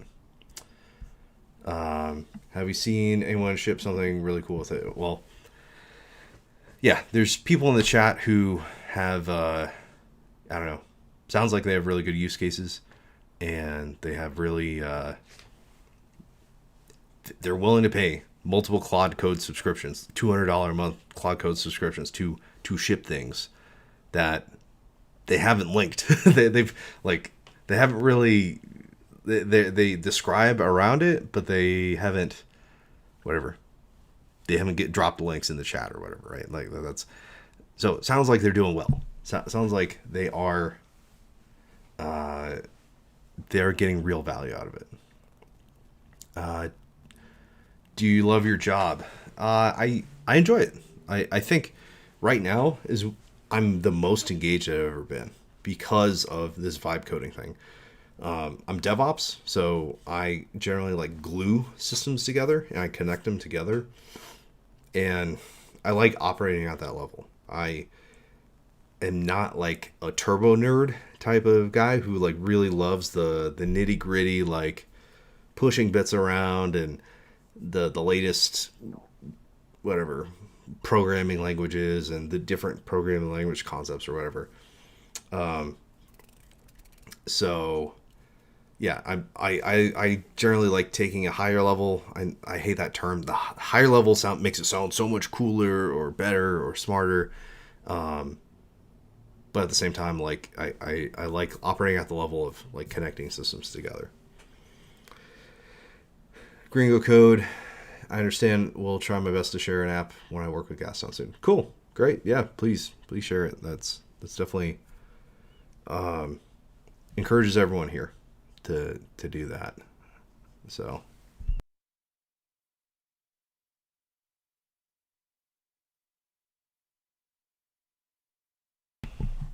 right, yeah, the main thing is to like get your head down, is just to just work on the thing. And not, yeah, like it feels like it's almost like a sprint to work on these things. It feels so fast that you get this like kind of internal pressure to work. And that I get an internal pressure to like live stream and to talk about this stuff. Should mid-level devs go all in on AI or continue learning traditional fundamentals as well? I don't see it's a I don't see it as an either or. I mean, I have a bunch of like I don't know, like programming books that I haven't read yet that I probably should still read. And like system design and things like that, because that is what the level that we should be operating at now. Is like we don't particularly care about the details. Like the AI is going to solve itself, and like we can use certain methodologies like TDD, tracer bullets to like guide it towards the right solution. But we have to kind of know what that solution looks like ahead of time. So that's where like the fundamentals of like certain system design challenges and kind of how like how we can we should start studying, like, or not start studying, but like continue studying the shapes of problems and know how to solve things. Have I read Steve's book? Yep. Read it. My whole team at work is reading it, and yeah, no, it's great. I highly recommend it. They vibe coded the book, right? They wrote the book itself through AI, and it reads a little different. Like it doesn't read. You can almost kind of tell, but at the same time, like it's still good. Like it's not. I think they did it to prove a point, and it's a good like kind of collaboration. Like it's they brought their ideas together. They have a whole like YouTube, Steve and Gene vibe code. Vibe coding is Steve and Gene, yeah.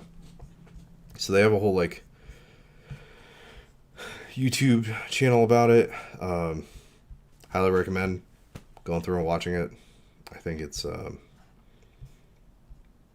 like I watched the YouTube before reading the book, and they basically do the same thing. Like they explain the same things, same concepts, just a little bit deeper in the book.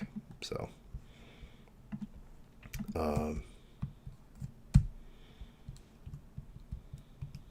yeah, it's great. It's crazy that this dude like built my idea. I thought I was being so sneaky with, like, oh yeah, coding nerds are gonna need to market, and it's like, well, that's literally like, oh yeah, the YouTube channel, yeah, Steve and Gene, they did it for marketing the book. They haven't really done anything with it since, but yeah, no, it's cool. It's cool to watch them interact. Yeah, I'll drop that link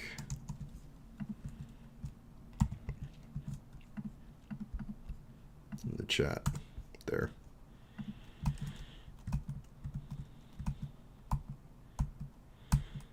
And we've gone off on a lot of different tangents today, which is good. I mean, that's kind of what I want to do is, yeah, this dude, let's see what is this guy using this build in public to market build in public?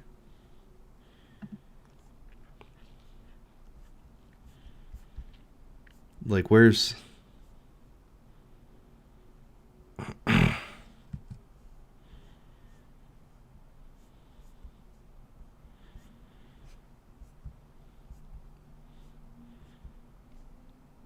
yesterday ship Claude Code for building about 8 signups felt like failure. 31 visitor, 8 signups. The landing pages are broken. Distribution is exactly why I built this product. Yeah, so like, why isn't this dude using his product to build like his product? Do I plan to improve my Twitter presence? I mean, I do. Like, I use Buffer to like publish, but I don't have anything in here, right?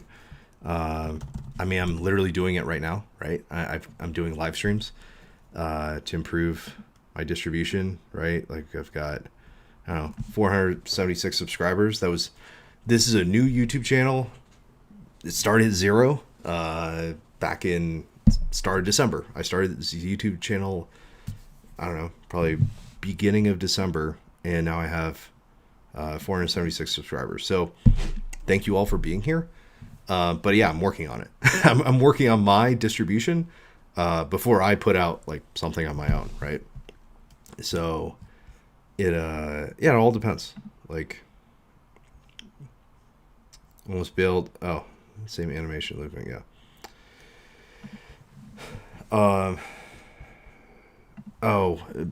Intro with the same animation. Oh, okay, gotcha. Yeah. I mean, all right, whatever. Anyways, so that I'm kind of coming at it from, let me talk about what I'm doing, building in public, talking about the methods I'm doing, and kind of building up my community first, and then I'll sell you guys something. Just kidding, but not. I don't know. Like, eventually, like it's a chicken or egg thing, right? Like, if you have a thing, how do you know people want that thing, right? Like, if they haven't told you that they want the thing, again, like, not to beat a dead horse here. In my newsletter,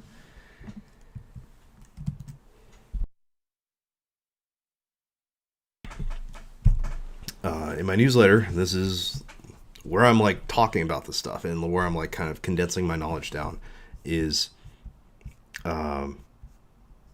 taste is ultimately going to win, and distribution is ultimately going to win. So you have to know what people want and what people like to create the thing. Oops. And like it's the classic like chicken or egg problem. Like, the PMs and devs, like, two different like mindsets around building versus like validating. And it's the whole like lean startup methodology. Like, one second.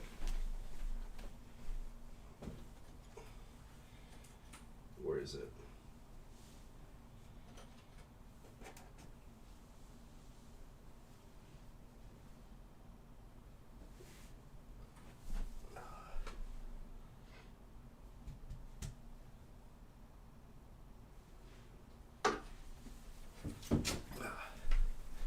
Anyways, I used to have the book, The Lean Startup. So basically it's, you have to do product market fit, like validation. So I think we are, like what I'm doing here, that's what I'm doing for distribution. And over time, I'm going to develop a taste for what people want from me, like in my community, to potentially make a tool for you guys that you wouldn't care to develop for yourselves. I guess that's the main thing, is like anybody can develop anything with these vibe coding tools. It's just a matter of, are you able to, or do you feel like spending the time and effort developing your own thing versus paying the 10, 20, 50, $100 a month for whatever tool somebody develops for you that does something super valuable that you don't care to develop yourself. Does that make sense? Gringo code.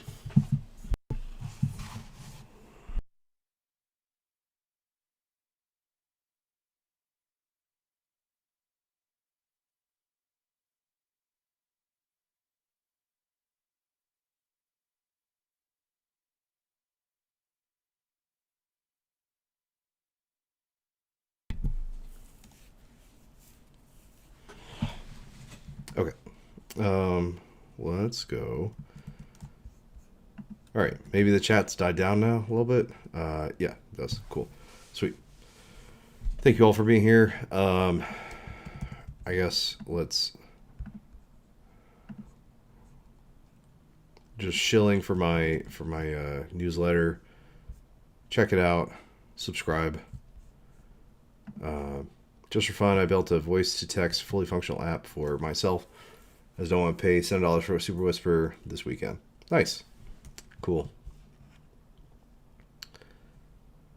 Drop the URL for the link. Thanks. Oh, thank you for reading. Thank you for watching and reading my work. J-Man Hype 1. Nice. PR Zemek. Prisemic.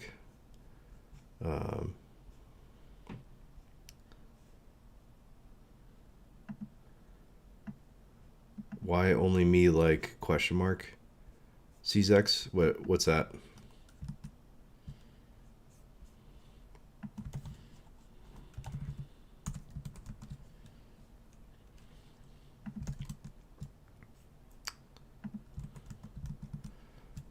Okay. PR Zemek, he is from Poland too. Oh, okay, gotcha.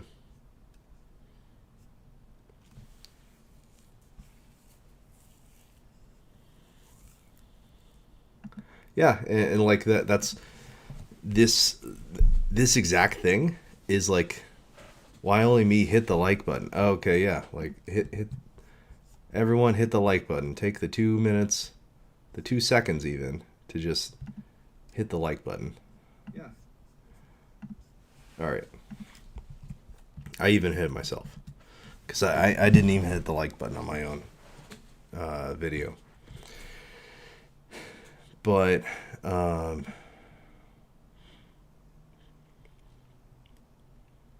he's got 3 licenses. I can see what yeah, he's got 3 Claude Max X20 times 20 licenses. Anyways, cool. All right, so we've got Gastown up and running. Oh, that's what I wanted to get back to, is like the build versus buy is going to happen at this level too, right? Like you guys are talking about voice speech to text apps that you can just build for yourself instead of paying the $7 or $15 a month, right? So that's where it starts, is that at this low level thing, you're building a thing for yourself that now you don't have to pay for. You don't have to pay a monthly subscription for. And cool. Great job.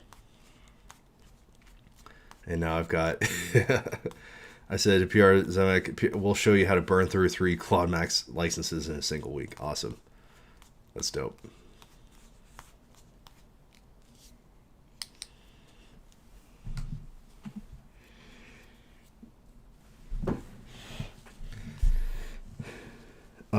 Okay, so we've got,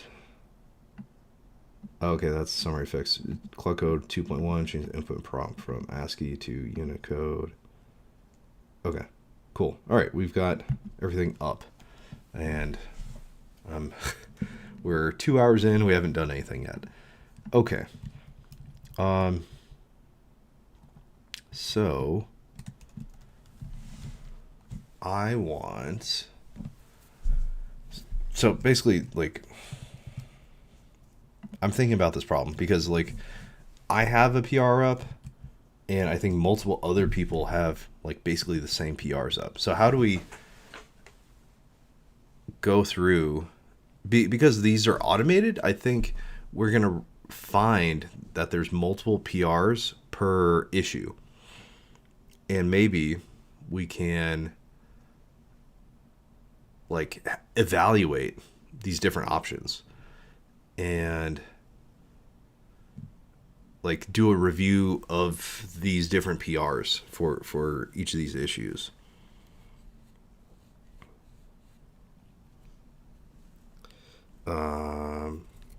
And, like, basically post comments and saying, hey, this issue, there's multiple duplicate PRs for this one issue. Either have you guys talk about it, or, like, Claude kind of, like, compares all them and decides which one is, like, the best one.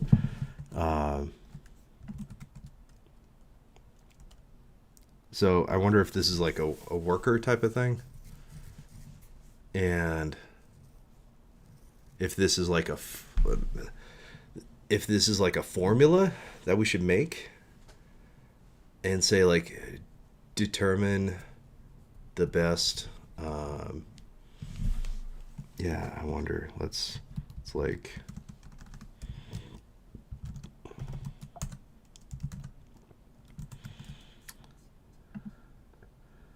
the app has corporate implemented your techie guide.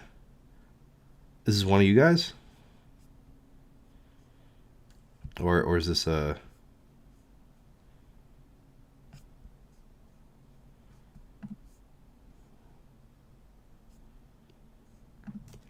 It's cool. Anyways. It's crazy that, we're... whatever, international like this. But, I'll show you guys. I went to Warsaw was it last summer? No, 2 summers ago. There were 2, like, Augusts ago.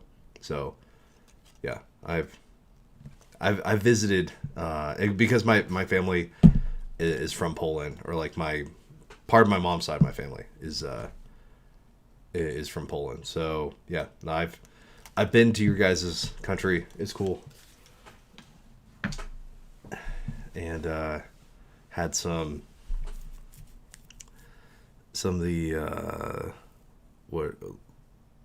the Polish sausage and whatnot. So anyways, yep.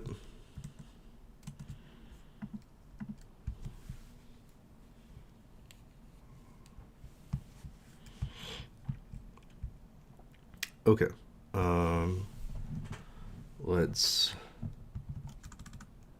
do GT worker.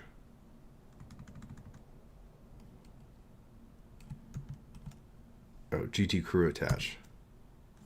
GT crew attach.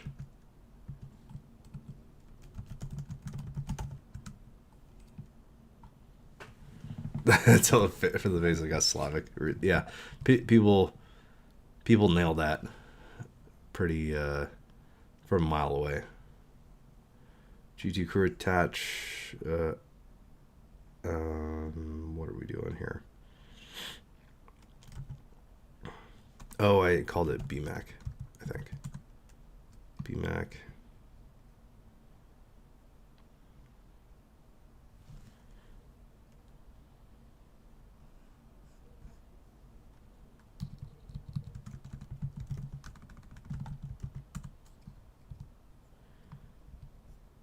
How do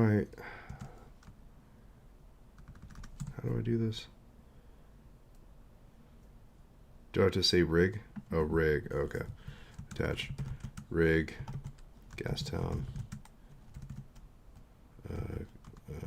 agent BMAC.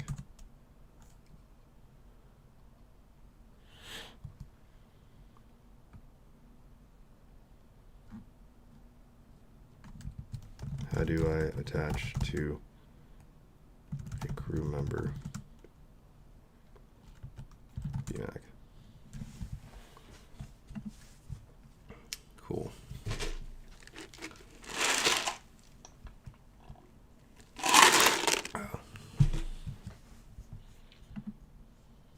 Okay, here we go. Oh, passion. Okay. Okay, so I had a crew member in passion versus. Okay. How can I make a new crew member in Gastown?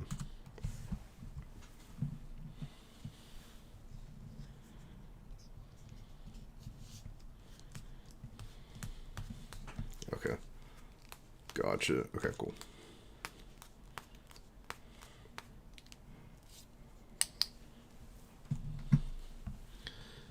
GT crew. Let's call it.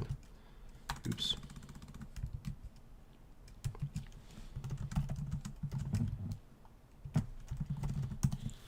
Who should we call our crew member?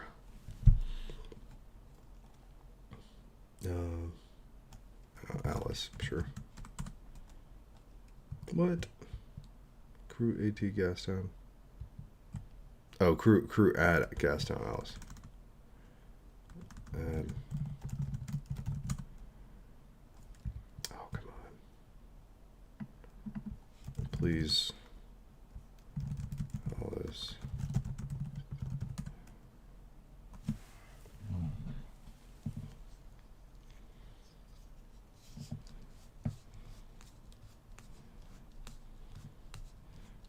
Did I not do that? GT crew add Gastown Alice? Oh, maybe I had to be in the directory. Yeah, probably.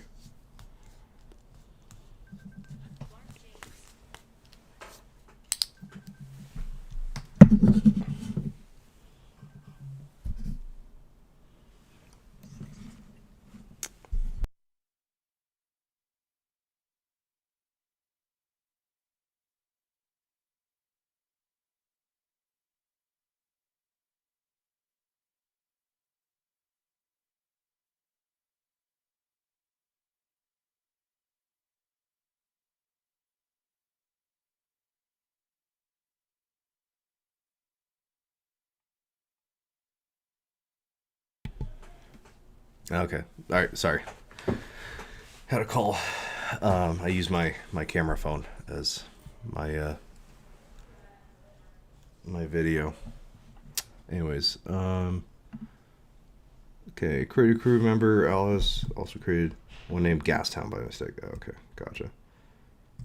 Please remove Gastown.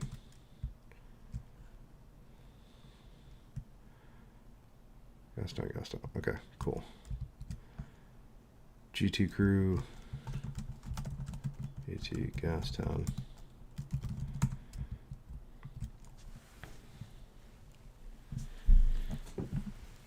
Okay.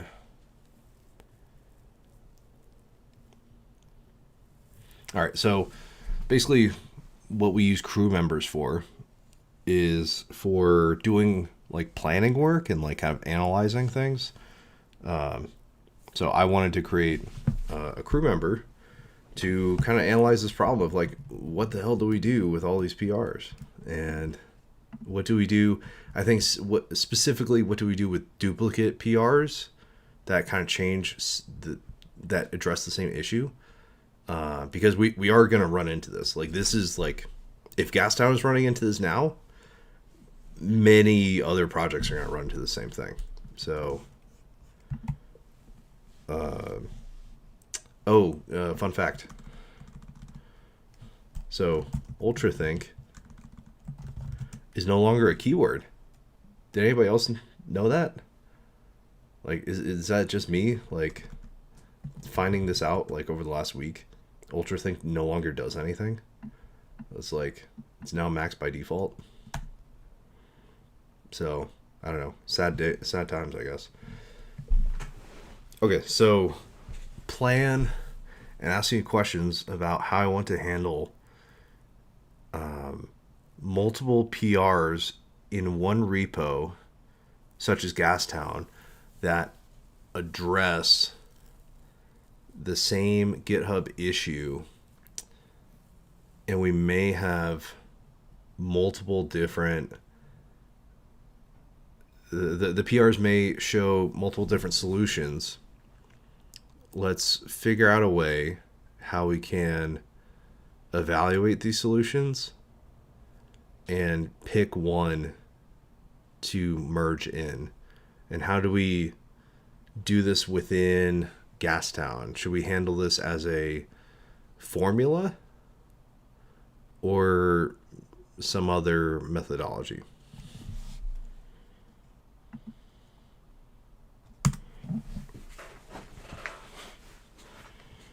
So another thing that I've been doing recently is having the AI tell the AI, hey, ask me questions. Ask me how I want to handle things. All right, good question. Let me walk through and ask some clarifying questions. Context center, multiple podcasts or even crew might tackle the same GitHub issue. Each produces a different solution or approach. We evaluate one, pick one, emergent.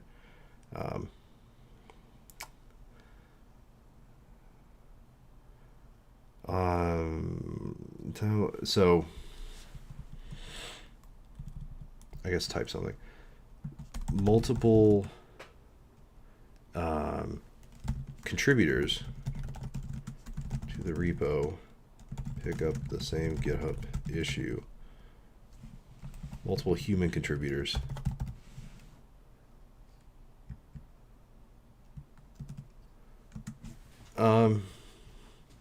But they could, if they probably would, right?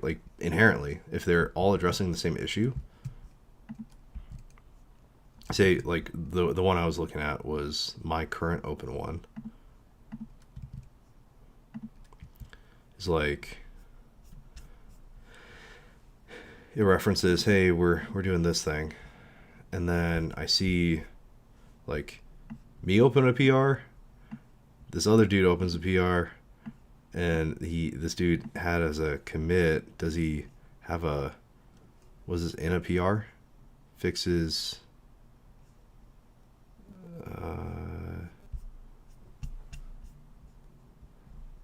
This is just a branch. Oh, it's a pull request.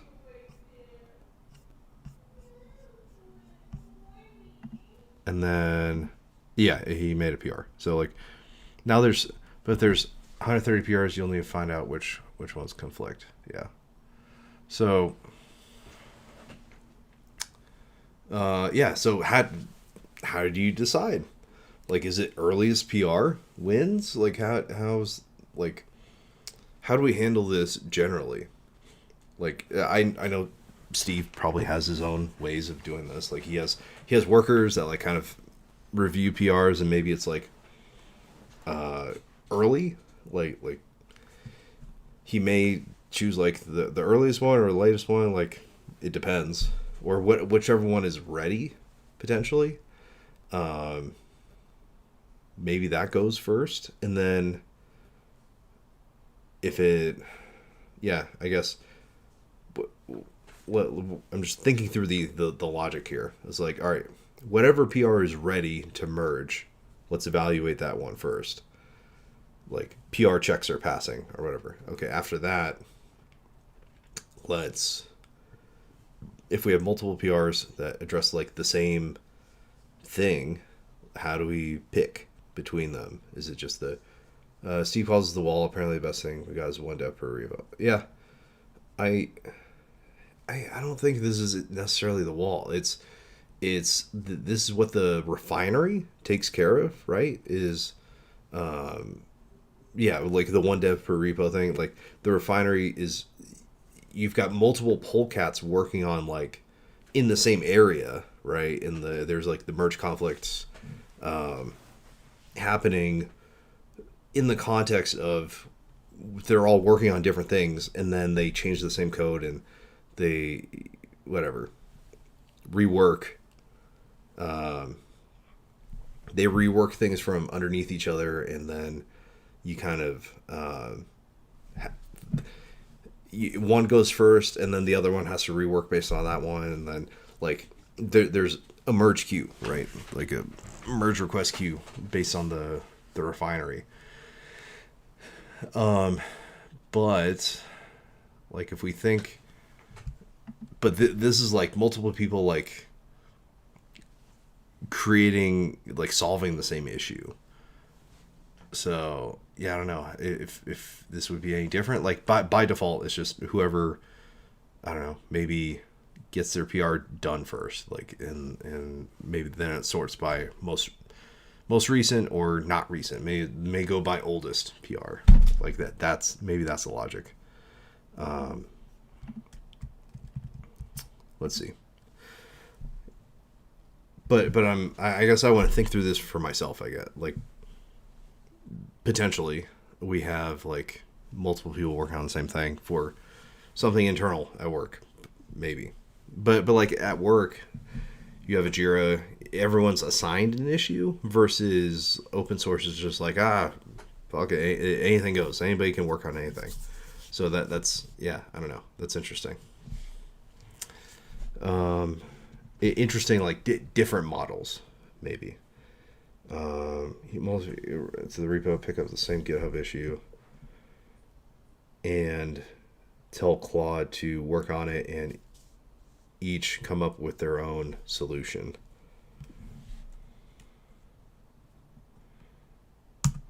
Evaluator. I feel like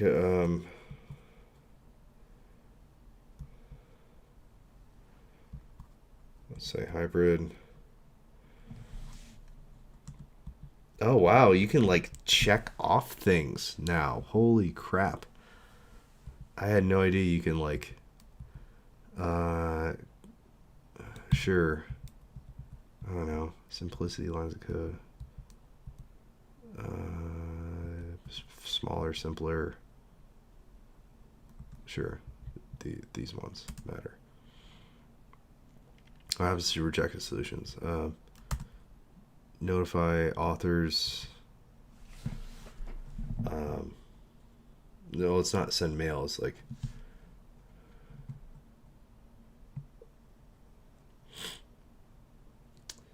comment on the PR that we're tentatively moving forward with a certain PR solution.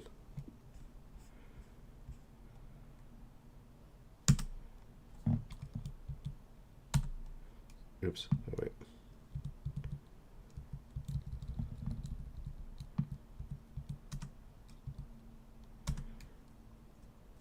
It's pretty fun.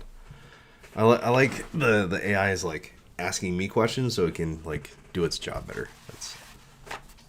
It's a nice fun thing.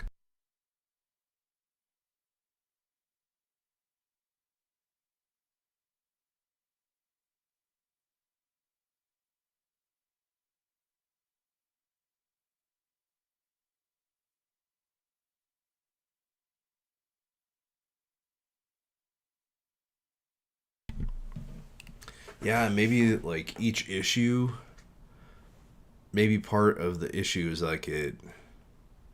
Yeah, what kind of standard testing framework per issue would it be? Like how well? I guess you can use an AI to evaluate that. It's like, oh, our um, uh, like how well does each PR line up with the original issue? How should we are competing for the same issue? GitHub issue link, yes.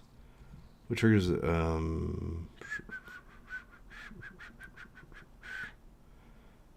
Yeah, I don't know. Maybe automatic on PR open.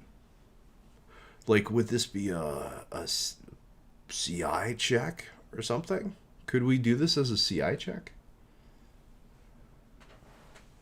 Like, this happens automatically on PR open, and then it scans for other.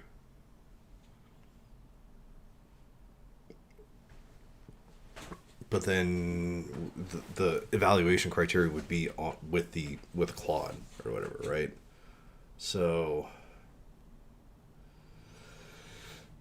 we call Claude from there, and I don't think we can do that from CI. So this would be, a way people create proposals and then work on the PR. Yeah. Let's do manual invocation first. Where should this capability live in Gastown?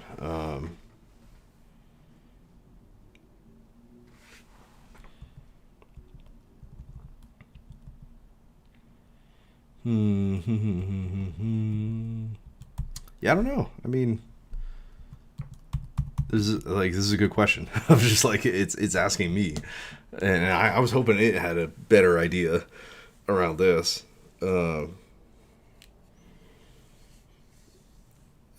Which we're working on Gastown, Garfield IT. Who? Let's see. Let AI determine the testing framework you need. A way to create proposals first, then work on the PR. Yeah. Yeah. Let's see. Reasonable workflow that any agent can invoke. I was thinking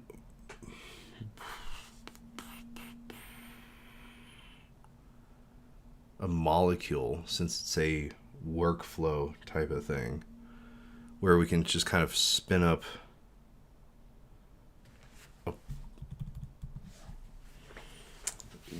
we can say to the mayor, sling,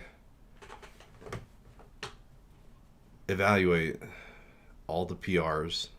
We can sling it to a polecat, evaluate all the PRs that, or all the issues that have multiple PRs attached to them, check against all the PRs. This feels like a workflow type of thing that we want to be able to. It's not a long-lived worker thing. It's not like we're generating beads to create work. It's more like, hey, we want to kind of repeat this process over time. So I'm leaning towards molecule.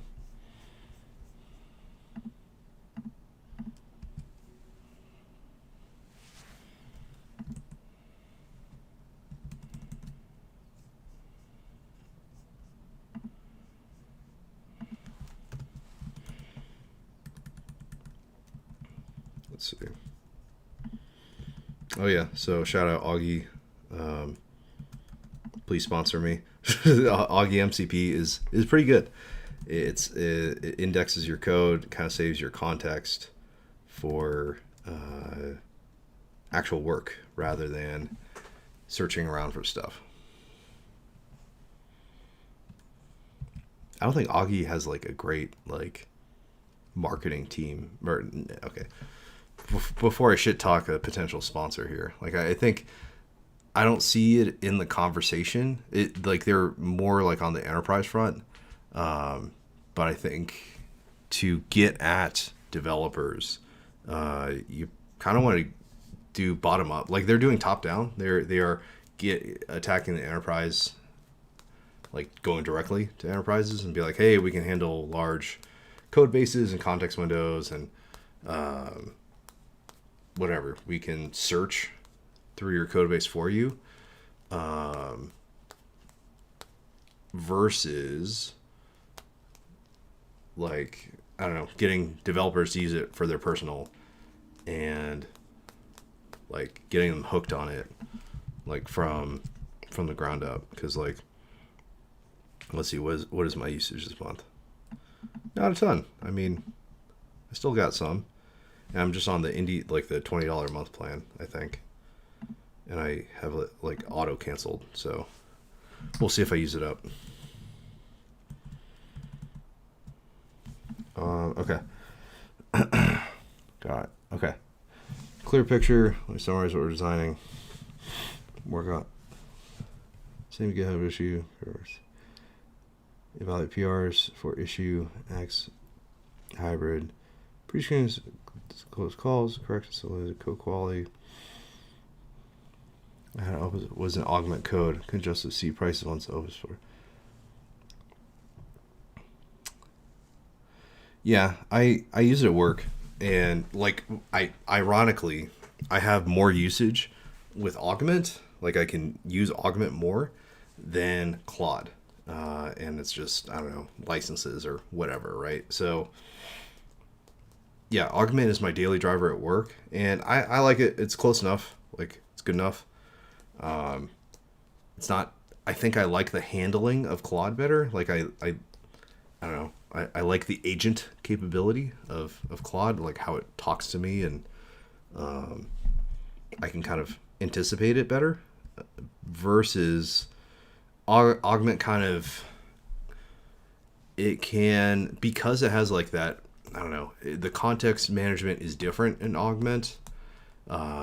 It can kind of get into death spirals, and you don't know like where you are in the context window, like how, like it kind of auto compacts without telling you, and yeah, I don't know. It's not as clear. So like you don't know what's in the context window, what isn't. If it create a new context window or not. So I feel like it's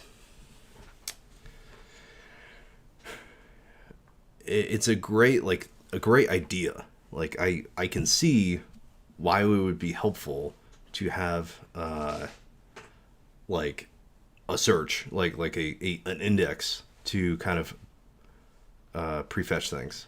So so you save context on searching. You don't grep around your code base. You can just like kind of query this this vector database. AMP is way better. Open Hands is good as well. Yeah, I mean, again, like, so not to beat a dead horse, but one of my things is have a daily driver. Like, don't like tool hop. Like, really go deep on one tool and really like don't try a new tool of the week, because you're just only gonna like kind of lose all your experience points. Like, of course, there's gonna be skills that transfer between all of them, but I think each tool has its own kind of handling, and you have certain expectations of it.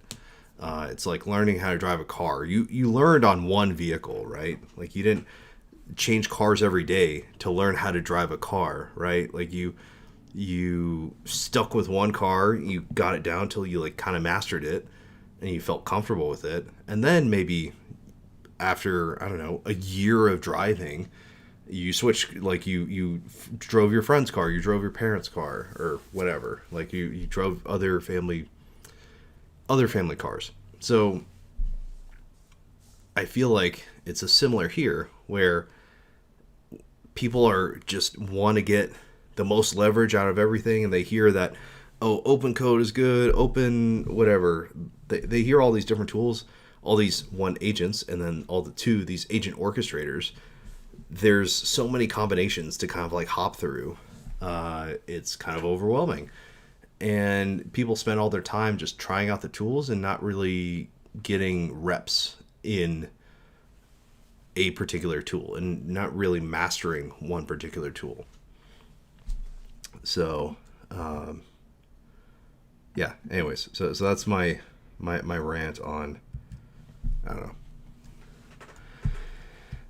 I try to keep, so I guess I'm using the same model. I'm using Opus in either way. Maybe that I'm staying consistent there, but yeah, Augment definitely has a, I want to keep that feature of the Augment index available for Claude to use.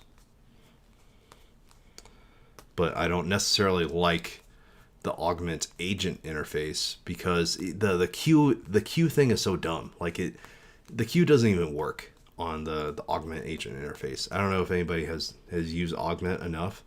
Like, you know how, like, when Claude is working, you can type a message, and then eventually, like, when it's done working, you'll submit that message. So Augment has a queue, but then when it gets done working, it doesn't actually take anything off the queue. Like, I don't know. I don't understand how it works. So it's it's dumb. That part is dumb, at least. So just agent experience, or UX of agents. PR bake-off formula. External contributors work on same GitHub issue. PR referencing same issue number. trigger manual evaluate PRs for issue X. Hybrid pre-screens human size calls, criteria correctness, simplicity, code quality. Common PRs, notify authors, reusable formula, molecule. Okay, cool. Great. The other requirements. Convoy type is ideal. Each PR becomes a parallel leg with a synthesis step. Captures and recommends.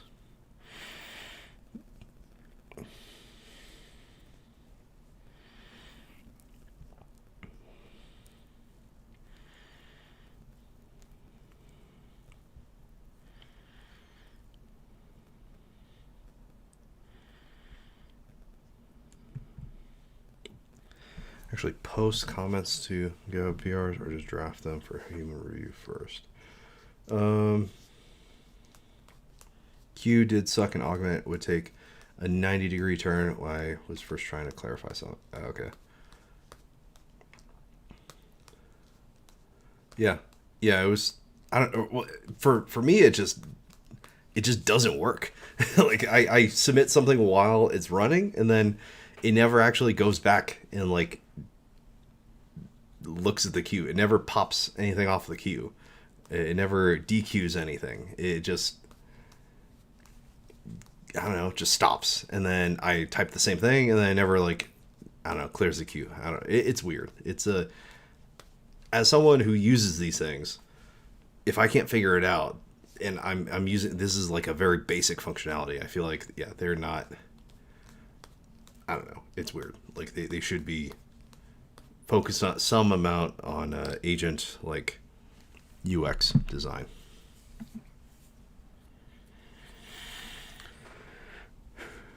All right. Let's auto post with approval. How should we handle it? Fail correctness?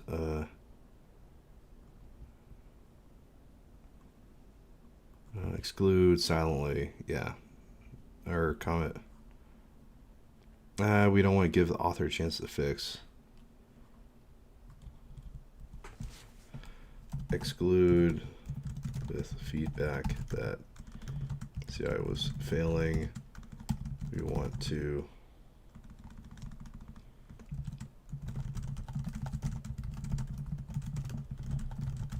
blocked.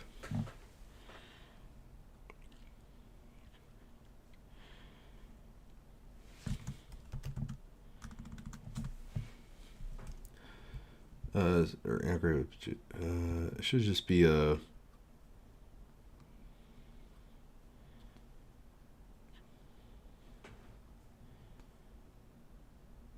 formula.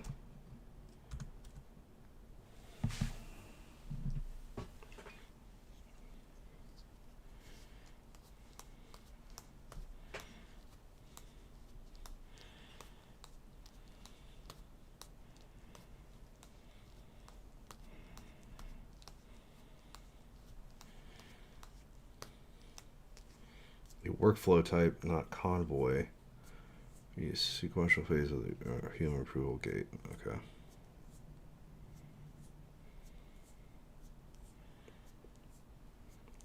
I didn't even know we had, yeah, workflow type.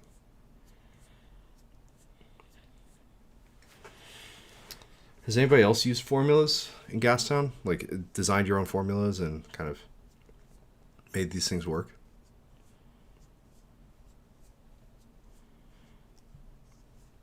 Because I feel like this is a key differentiator. Like it's not a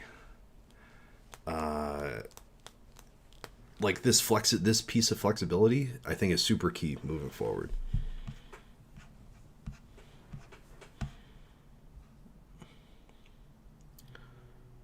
Draft formula file. Does the formula, should I create the file now?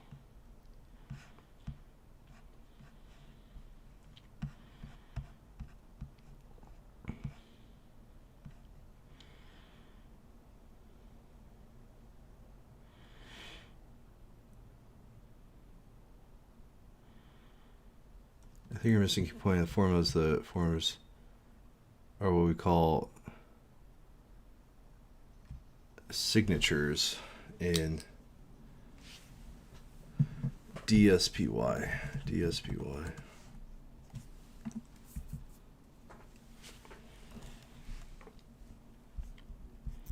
Programming and foundation models.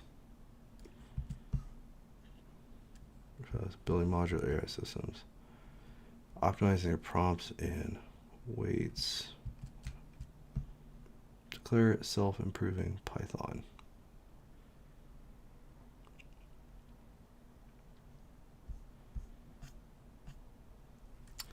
You'll understand the exactly form of the system. Okay, gotcha. Gave you a link.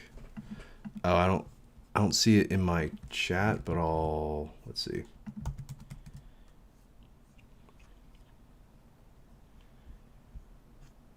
Yeah, unfortunately, I don't know why. I don't understand the exactly form of the system.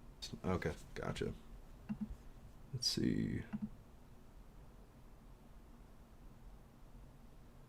Pop out chat. Can I allow?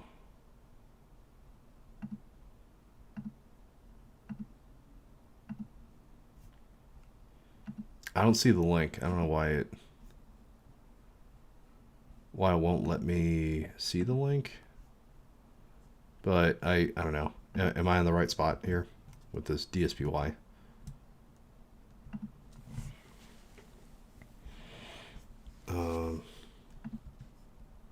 Signatures.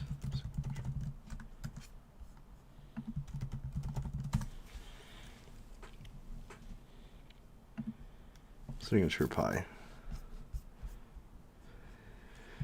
Subclass, signature class, signature, create a signature type.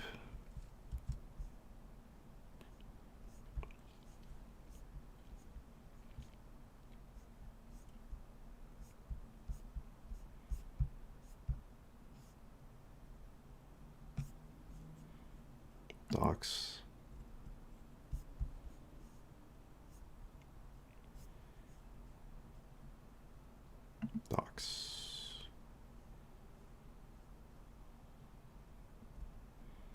Learn.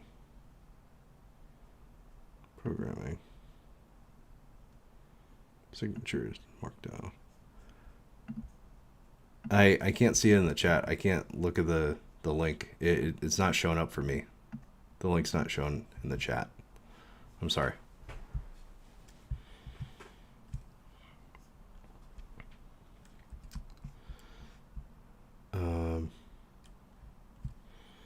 So task element we specify we need is a signature, declare specification, input, output, here the DSPY module signatures. Tell the language about what it needs to do rather than specify how. Input, output argues DSPY signature is similar, a couple of differences. Declare initialized behavior modules.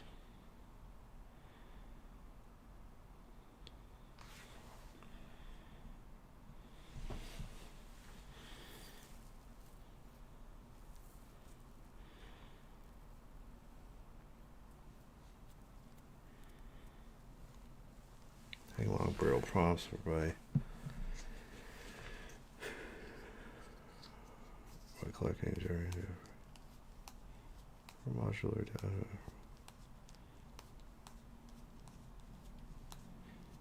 Highly optimized prompt for your LM.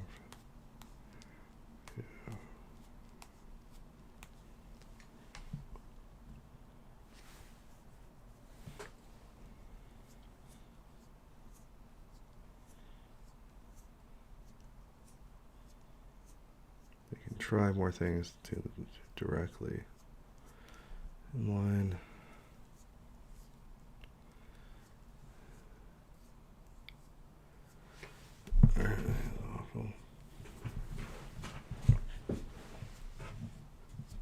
Oh, you guys can't read the whole thing. Let me move this over.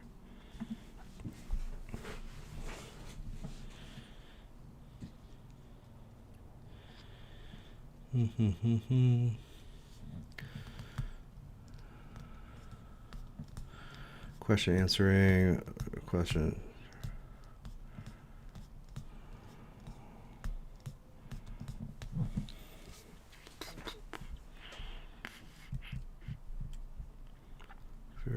things work.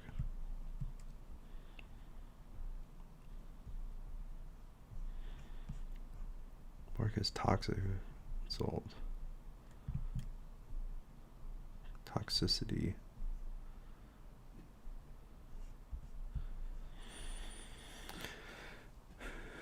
See, so.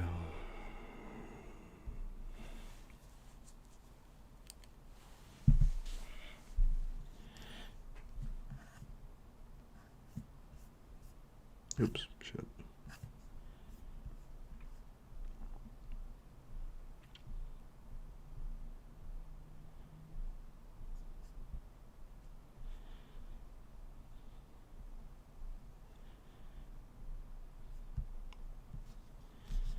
So, okay. So I need to think about, I guess if I'm understanding a J-Man hype,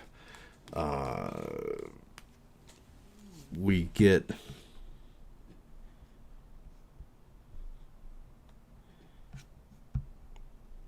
metric that provides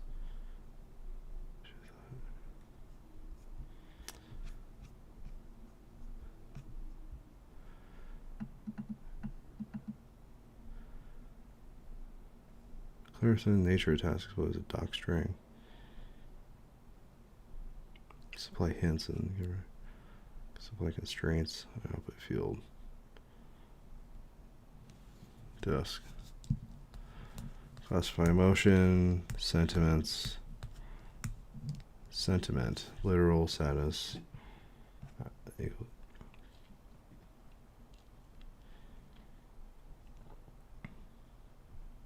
Emotion. Summarization. You see where it might be correlated. I'm seeing, yeah, we're taking like inputs like the text, and then we're telling it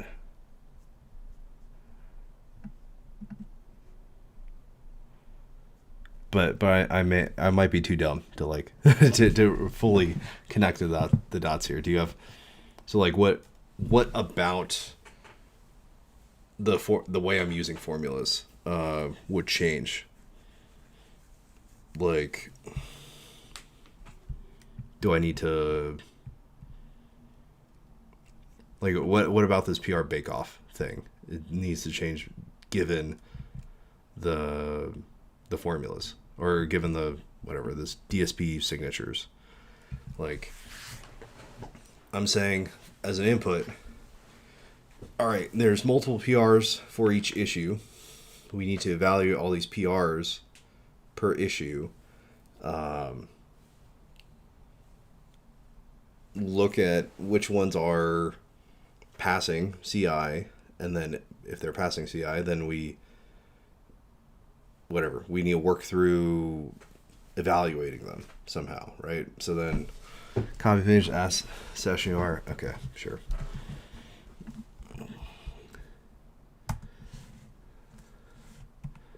Person in chat is asking how we can better use formulas by looking at these signatures.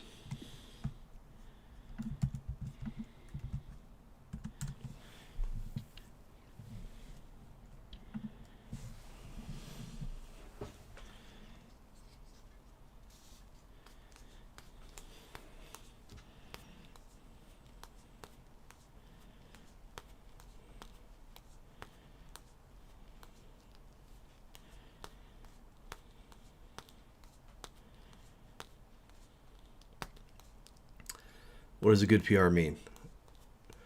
So we're defining, what a good PR is, and it kind of talks about correctness,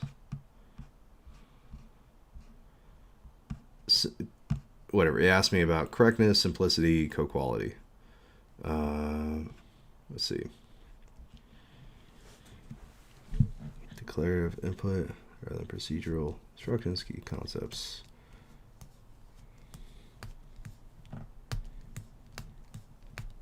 How this could improve formulas. What level should signatures apply in formulas?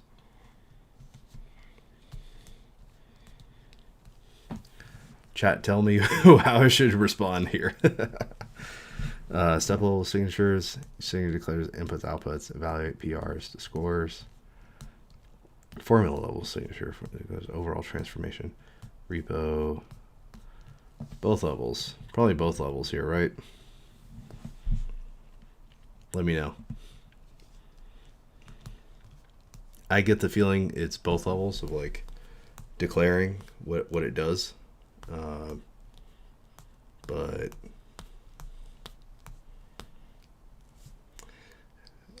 if it's simply the PR solves the error, then your formula would be how fast it run.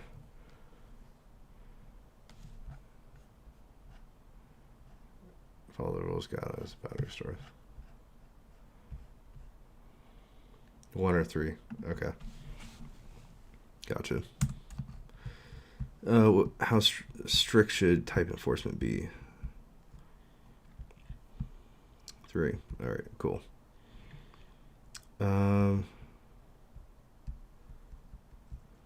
Structural runtime validation.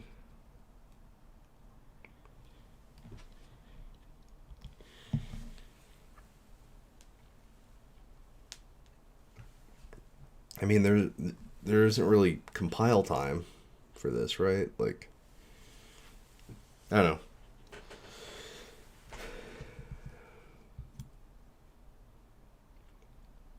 Feels like runtime validation. I don't know, because it's running. Like, it's not. We're not like pre-compiling these things. Let me know.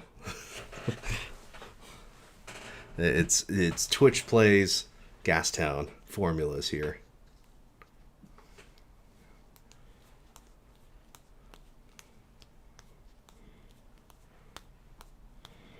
Feels like runtime here, but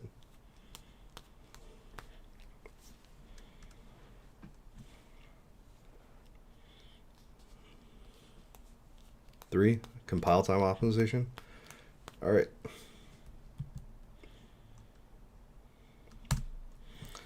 Cool. Let's do it.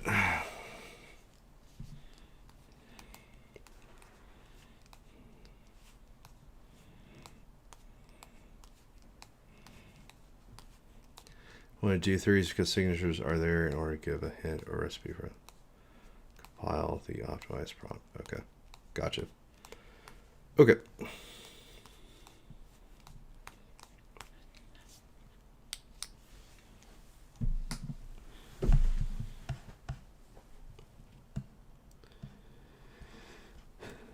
Signature. You sketch what signature-based formulas would look like.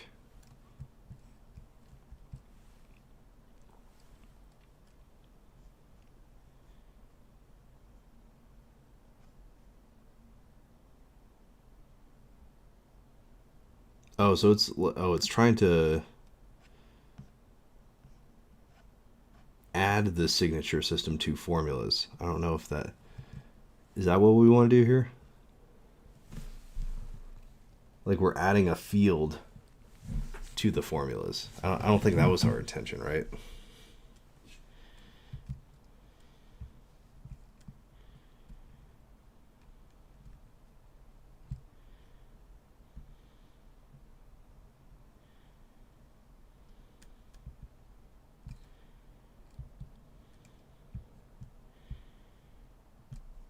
Prototype and PR bake-off. I have a feeling that we want to do this, but I don't know.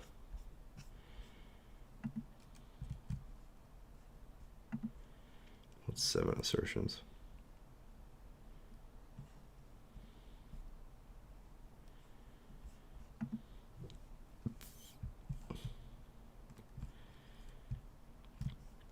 Like it's totally changing how formulas work, which so you articulate to it whether or not you want to add it. So you can tell it to interpret signatures to place the formulas. Proceed with using. We don't want to completely refactor formulas and change the formula system. We want to use formulas as if they were signatures.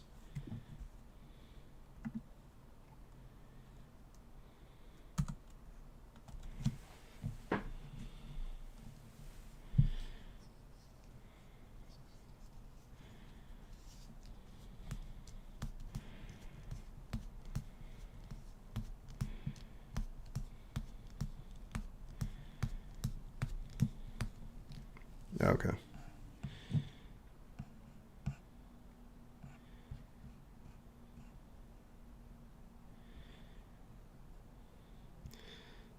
Use formulas as signatures if that is indeed even possible. Okay. Through authoring style, not system refactoring, the formula infrastructure stays the same, but we write steps signature like declarations and descriptions. Okay. This sounds like more like what we're trying to do.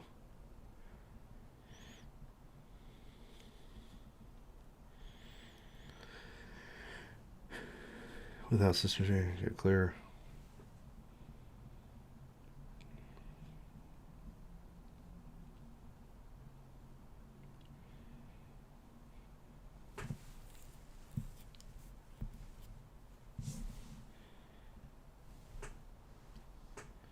Parses correctly, update progress, summarize. Okay.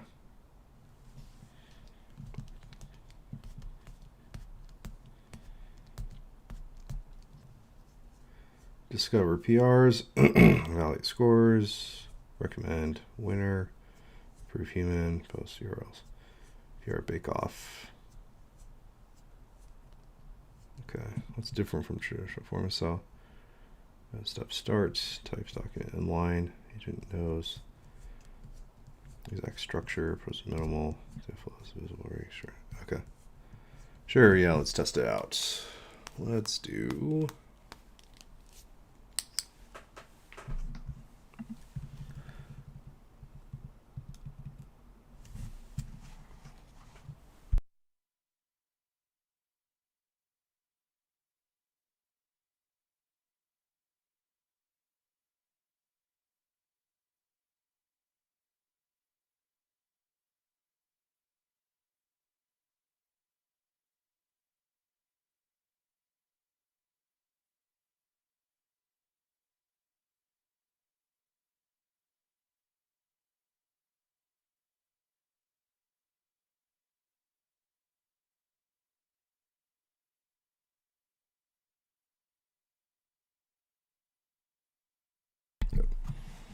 I was on mute there. Just please try this out with this issue.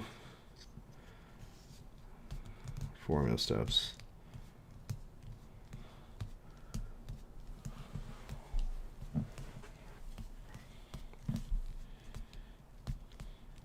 Found 2 competing PRs.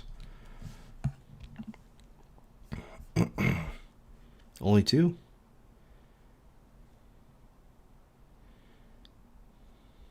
I've got a PR. Oh.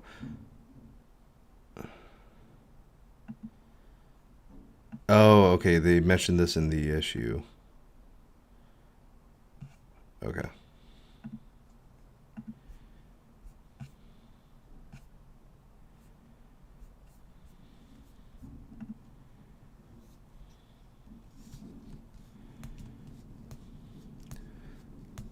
Dude, store all this in MD files so you can reuse them. Well, this is stored in formulas, right? Like Gastown formulas, so I can reuse this. Like it wrote that formula, bake-off, PR bake-off formula. So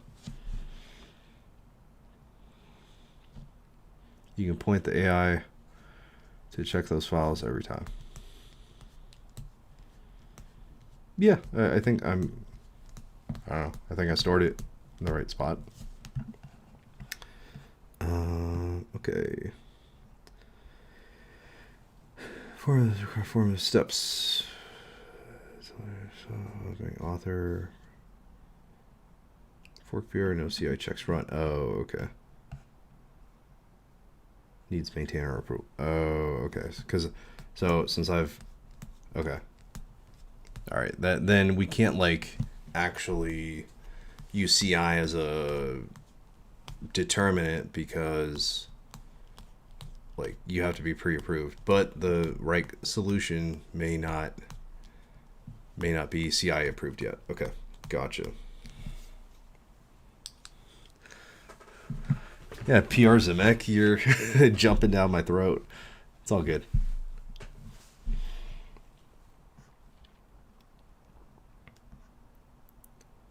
Simplicity, large scope, well organized.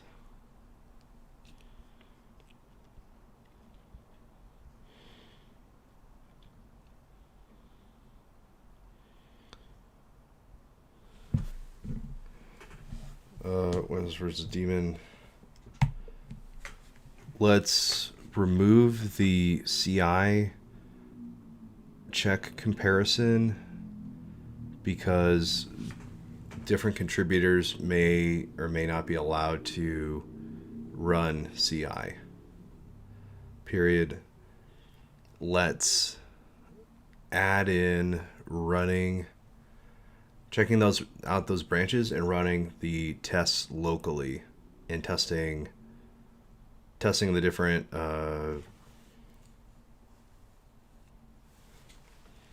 like basically running the CI checks locally to compare. Please change the formula to reflect this.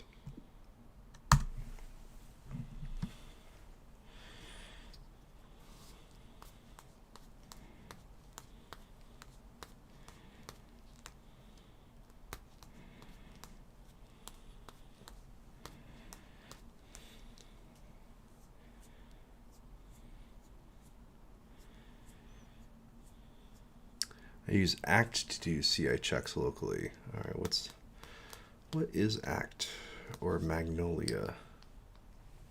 Magnolia? Act CI checks local. Run your GitHub Actions locally. Oh, interesting.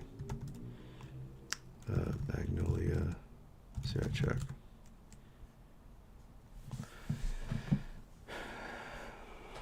CLI.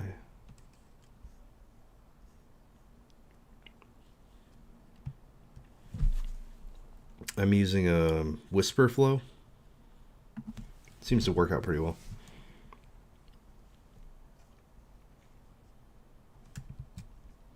Act. Run your GitHub Actions locally. All right, that's pretty cool.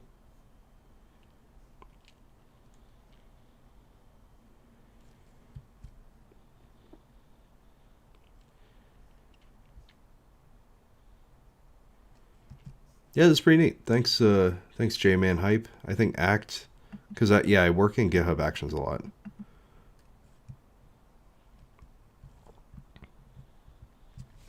Dope. Noted. I am definitely stealing this. Act.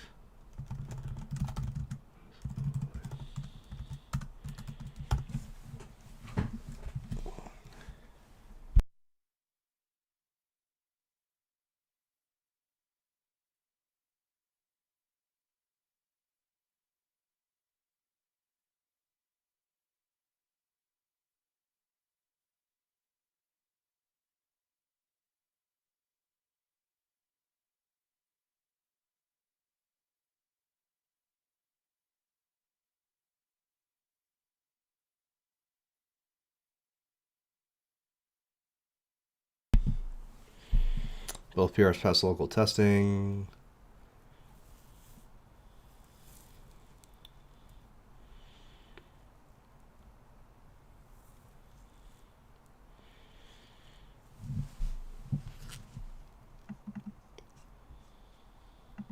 What is integrated?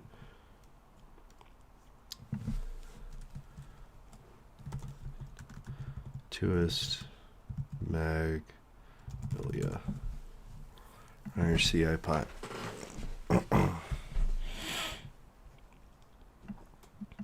GitLab CI, GitHub Actions. Oh, okay, gotcha. In the ideation phase. Oh, okay, so it's like pretty early. Cool. Thanks, J-Man Hype. This is pretty dope.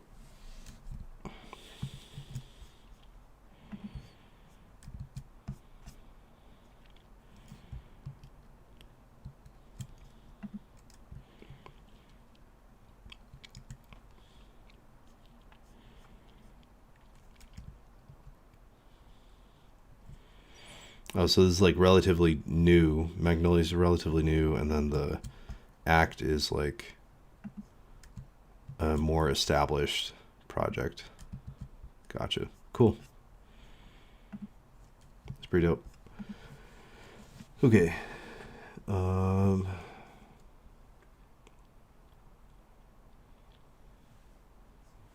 Dagger.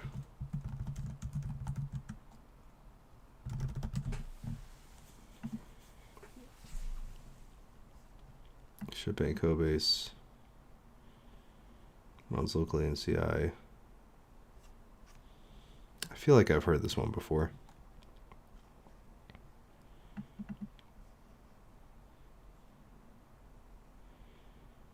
Complete execution.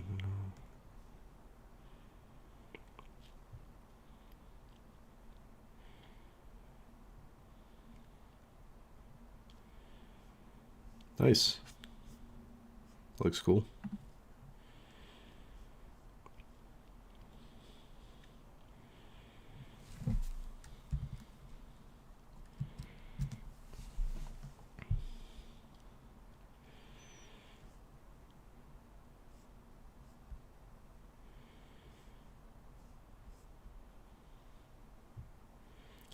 It's for GraphQL. Okay, that's probably where I heard it before. Cool.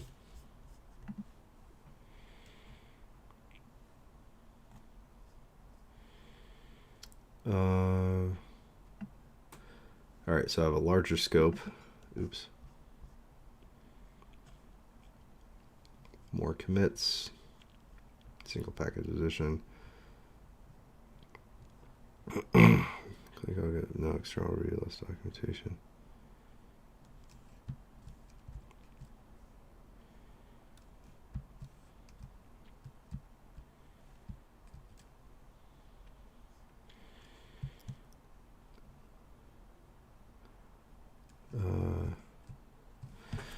For rate limit handling the witness per rig, closer to polecats, or daemon global supervised over everything, including witnesses, as a separate profile package. Those are separate unnecessary complexity. Merging elements of both approaches. All right, yeah. So we are making decisions around how do we want to handle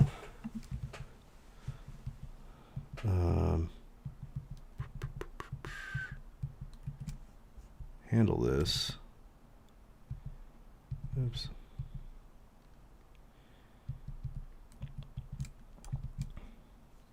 Where is it?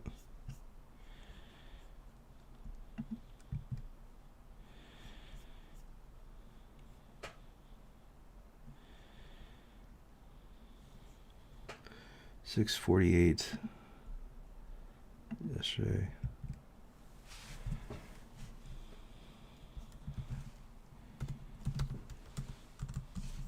Dude mentioned it here, right?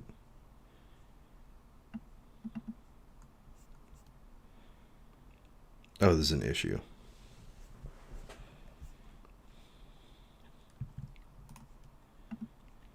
Oh, RFC okay, here we go. Duplicate issues in PR. Okay, so somebody's already like talking about this.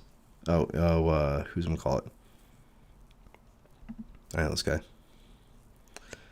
I found total duplicate clusters. Okay, clearly people are concerned about this. I went off on my own. It's kind of hilarious. Like I went off on my own. I was like, oh, let me handle this duplicate problem, and then somebody was already handling this duplicate problem. It's hilarious. Just mapping the terrain. Duplicate clusters found, orphan processes. Branch cleanup. Deacon startup.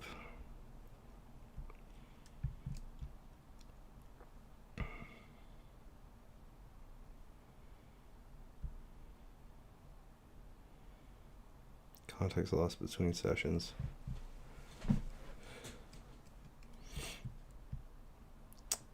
Akid Masudi.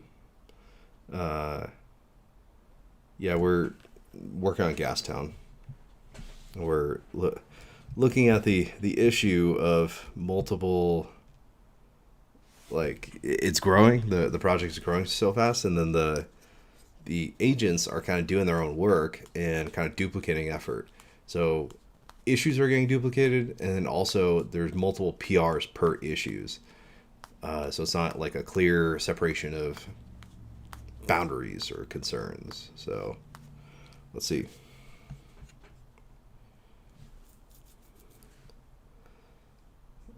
Close my own duplicate. Duplicate my own PR. Okay. Oh, so he had 2 PRs of the same thing. Coordination comments to major linking related issue. Okay, gotcha. Submitted PR.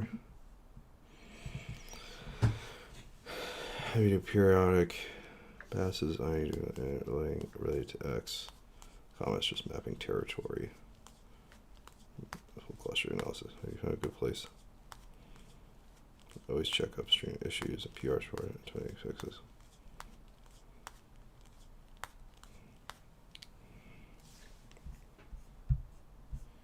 And this is okay. This is all yesterday. Post this. Get in general.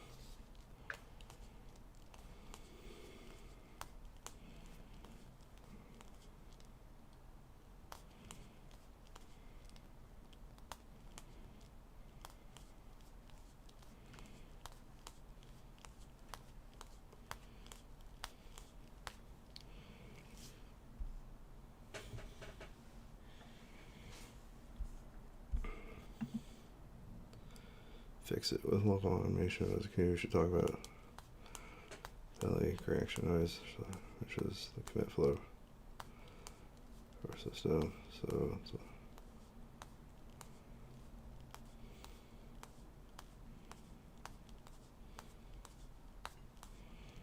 need more challenge or problem.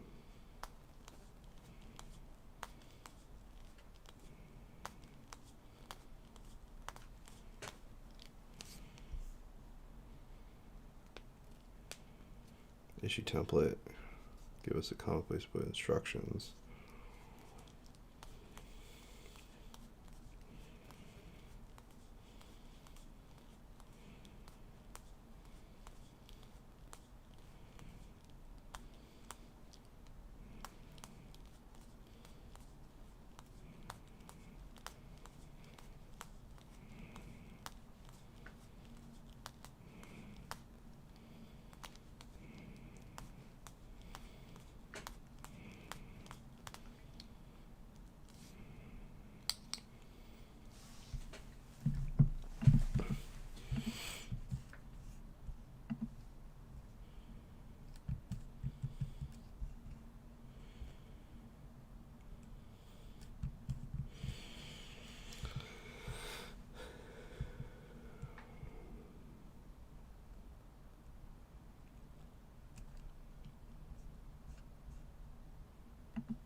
This beads essentially dependency graph of task that gets navigated as you complete tasks.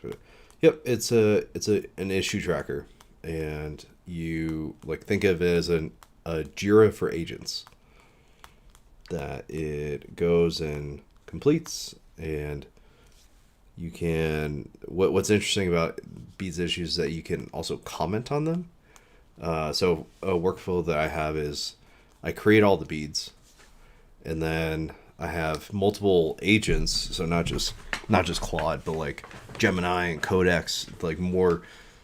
Gemini and Codex tend to be better review agents, so I tell them, hey, like, take a look at the beads, comment what you think without like changing the beads, and then Claude can go back and like refactor the beads to if it agrees with the comments or not. Oh, checking comments. Oh, like literally, yeah. It's not just PRs. Fix the layout with PRQ. I've been working on that too. Not adding too much friction. For it, for what it's worth. Work on a skill chain. Force check before you work. Okay, so people are.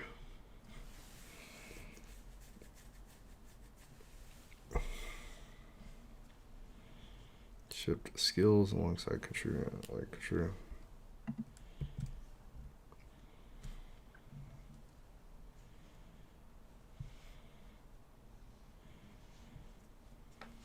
Mark profile version control difficult. Just welcome.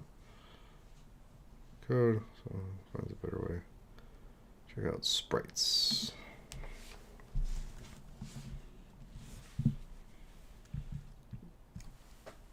Also, NLP interface dagger, CIC, or polygon user. Okay, nice.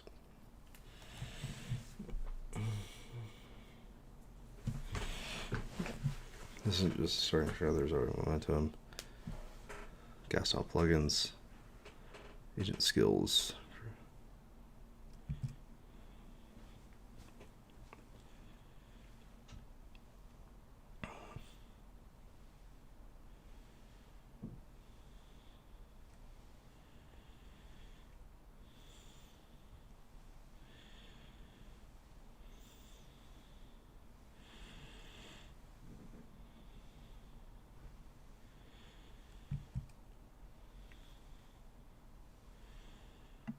Pure research, pure. Okay, so somebody basically did this already.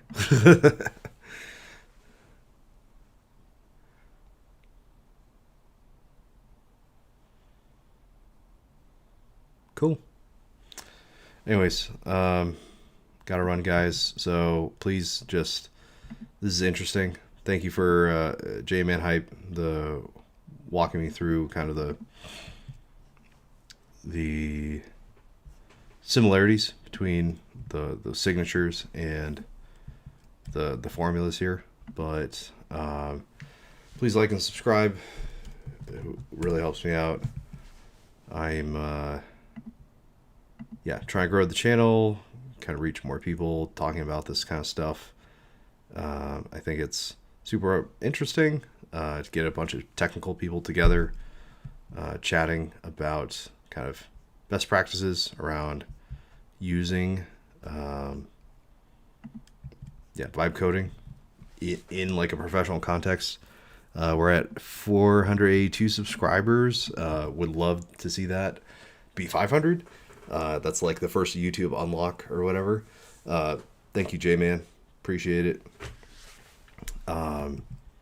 For I don't know, becoming like a real channel. 500 is like the first like goal. And of course, like watch time is kind of like part of that. In like live streaming is like a great way to accumulate watch time and people interacting and stuff like that. So thank you all for being here. Check out, I've got a new newsletter up. I write kind of what I'm thinking about vibe coding once a week. It's called Second and Third Order Effects of Vibe Coding. Do more lives. Happy to join. Thank you, PR Zemek. Really appreciate you. And I usually do them Monday, Wednesday, early mornings. And hey, Bruce Wayne. So like early mornings for me, I'm on Pacific time. So like 5 a.m. ish Pacific, Monday, Wednesdays. And then I'm going to try to do more on the weekends. And like I teach jiu-jitsu Tuesday, Thursdays. So, and then Fridays is like a sometimes thing. So, would love to get you guys to, if you like reading about this stuff. This is kind of like my thoughts. I work the thoughts out on live stream, and I kind of consolidate them down to these newsletters. So feel free, subscribe, read it. Appreciate you guys being here. Let's see, with the 483 subscribers, let's get to 500. That'd be dope. So anyways, thanks all for being here. Really appreciate you tuning in. I think, yeah, we didn't really do much. It was more like around Gastown coordination and like kind of figuring how do we move forward with this project. So it's yeah, it'll be very interesting because like now we're encountering issues in the community that are going to happen like to everyone else. So we're kind of like the beta test of how do all these things work at this like crazy scale. So yeah, it's cool. Anyways, anybody have anything else? Nope. Cool. All right. Thanks all. Appreciate you. See you next time. Kill the Claude Code ghost process. Yeah, for sure. I will shut it down.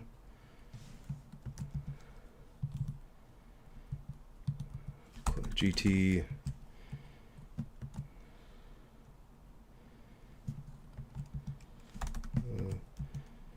Yep. GT down. Cool. Check out sprites.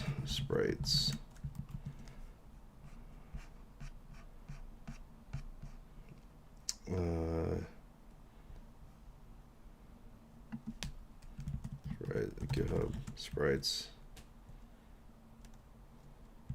NLP.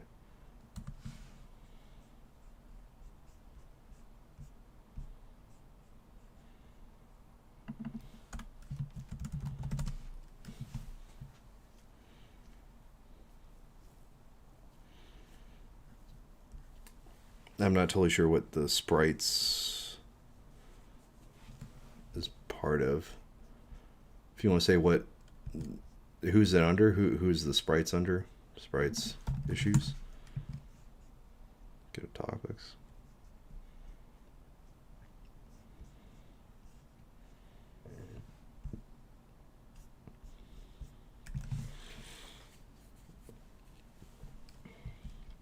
Cool. Anyways, all right, we stopped all our Gastown instances, and yeah, I will catch you guys later.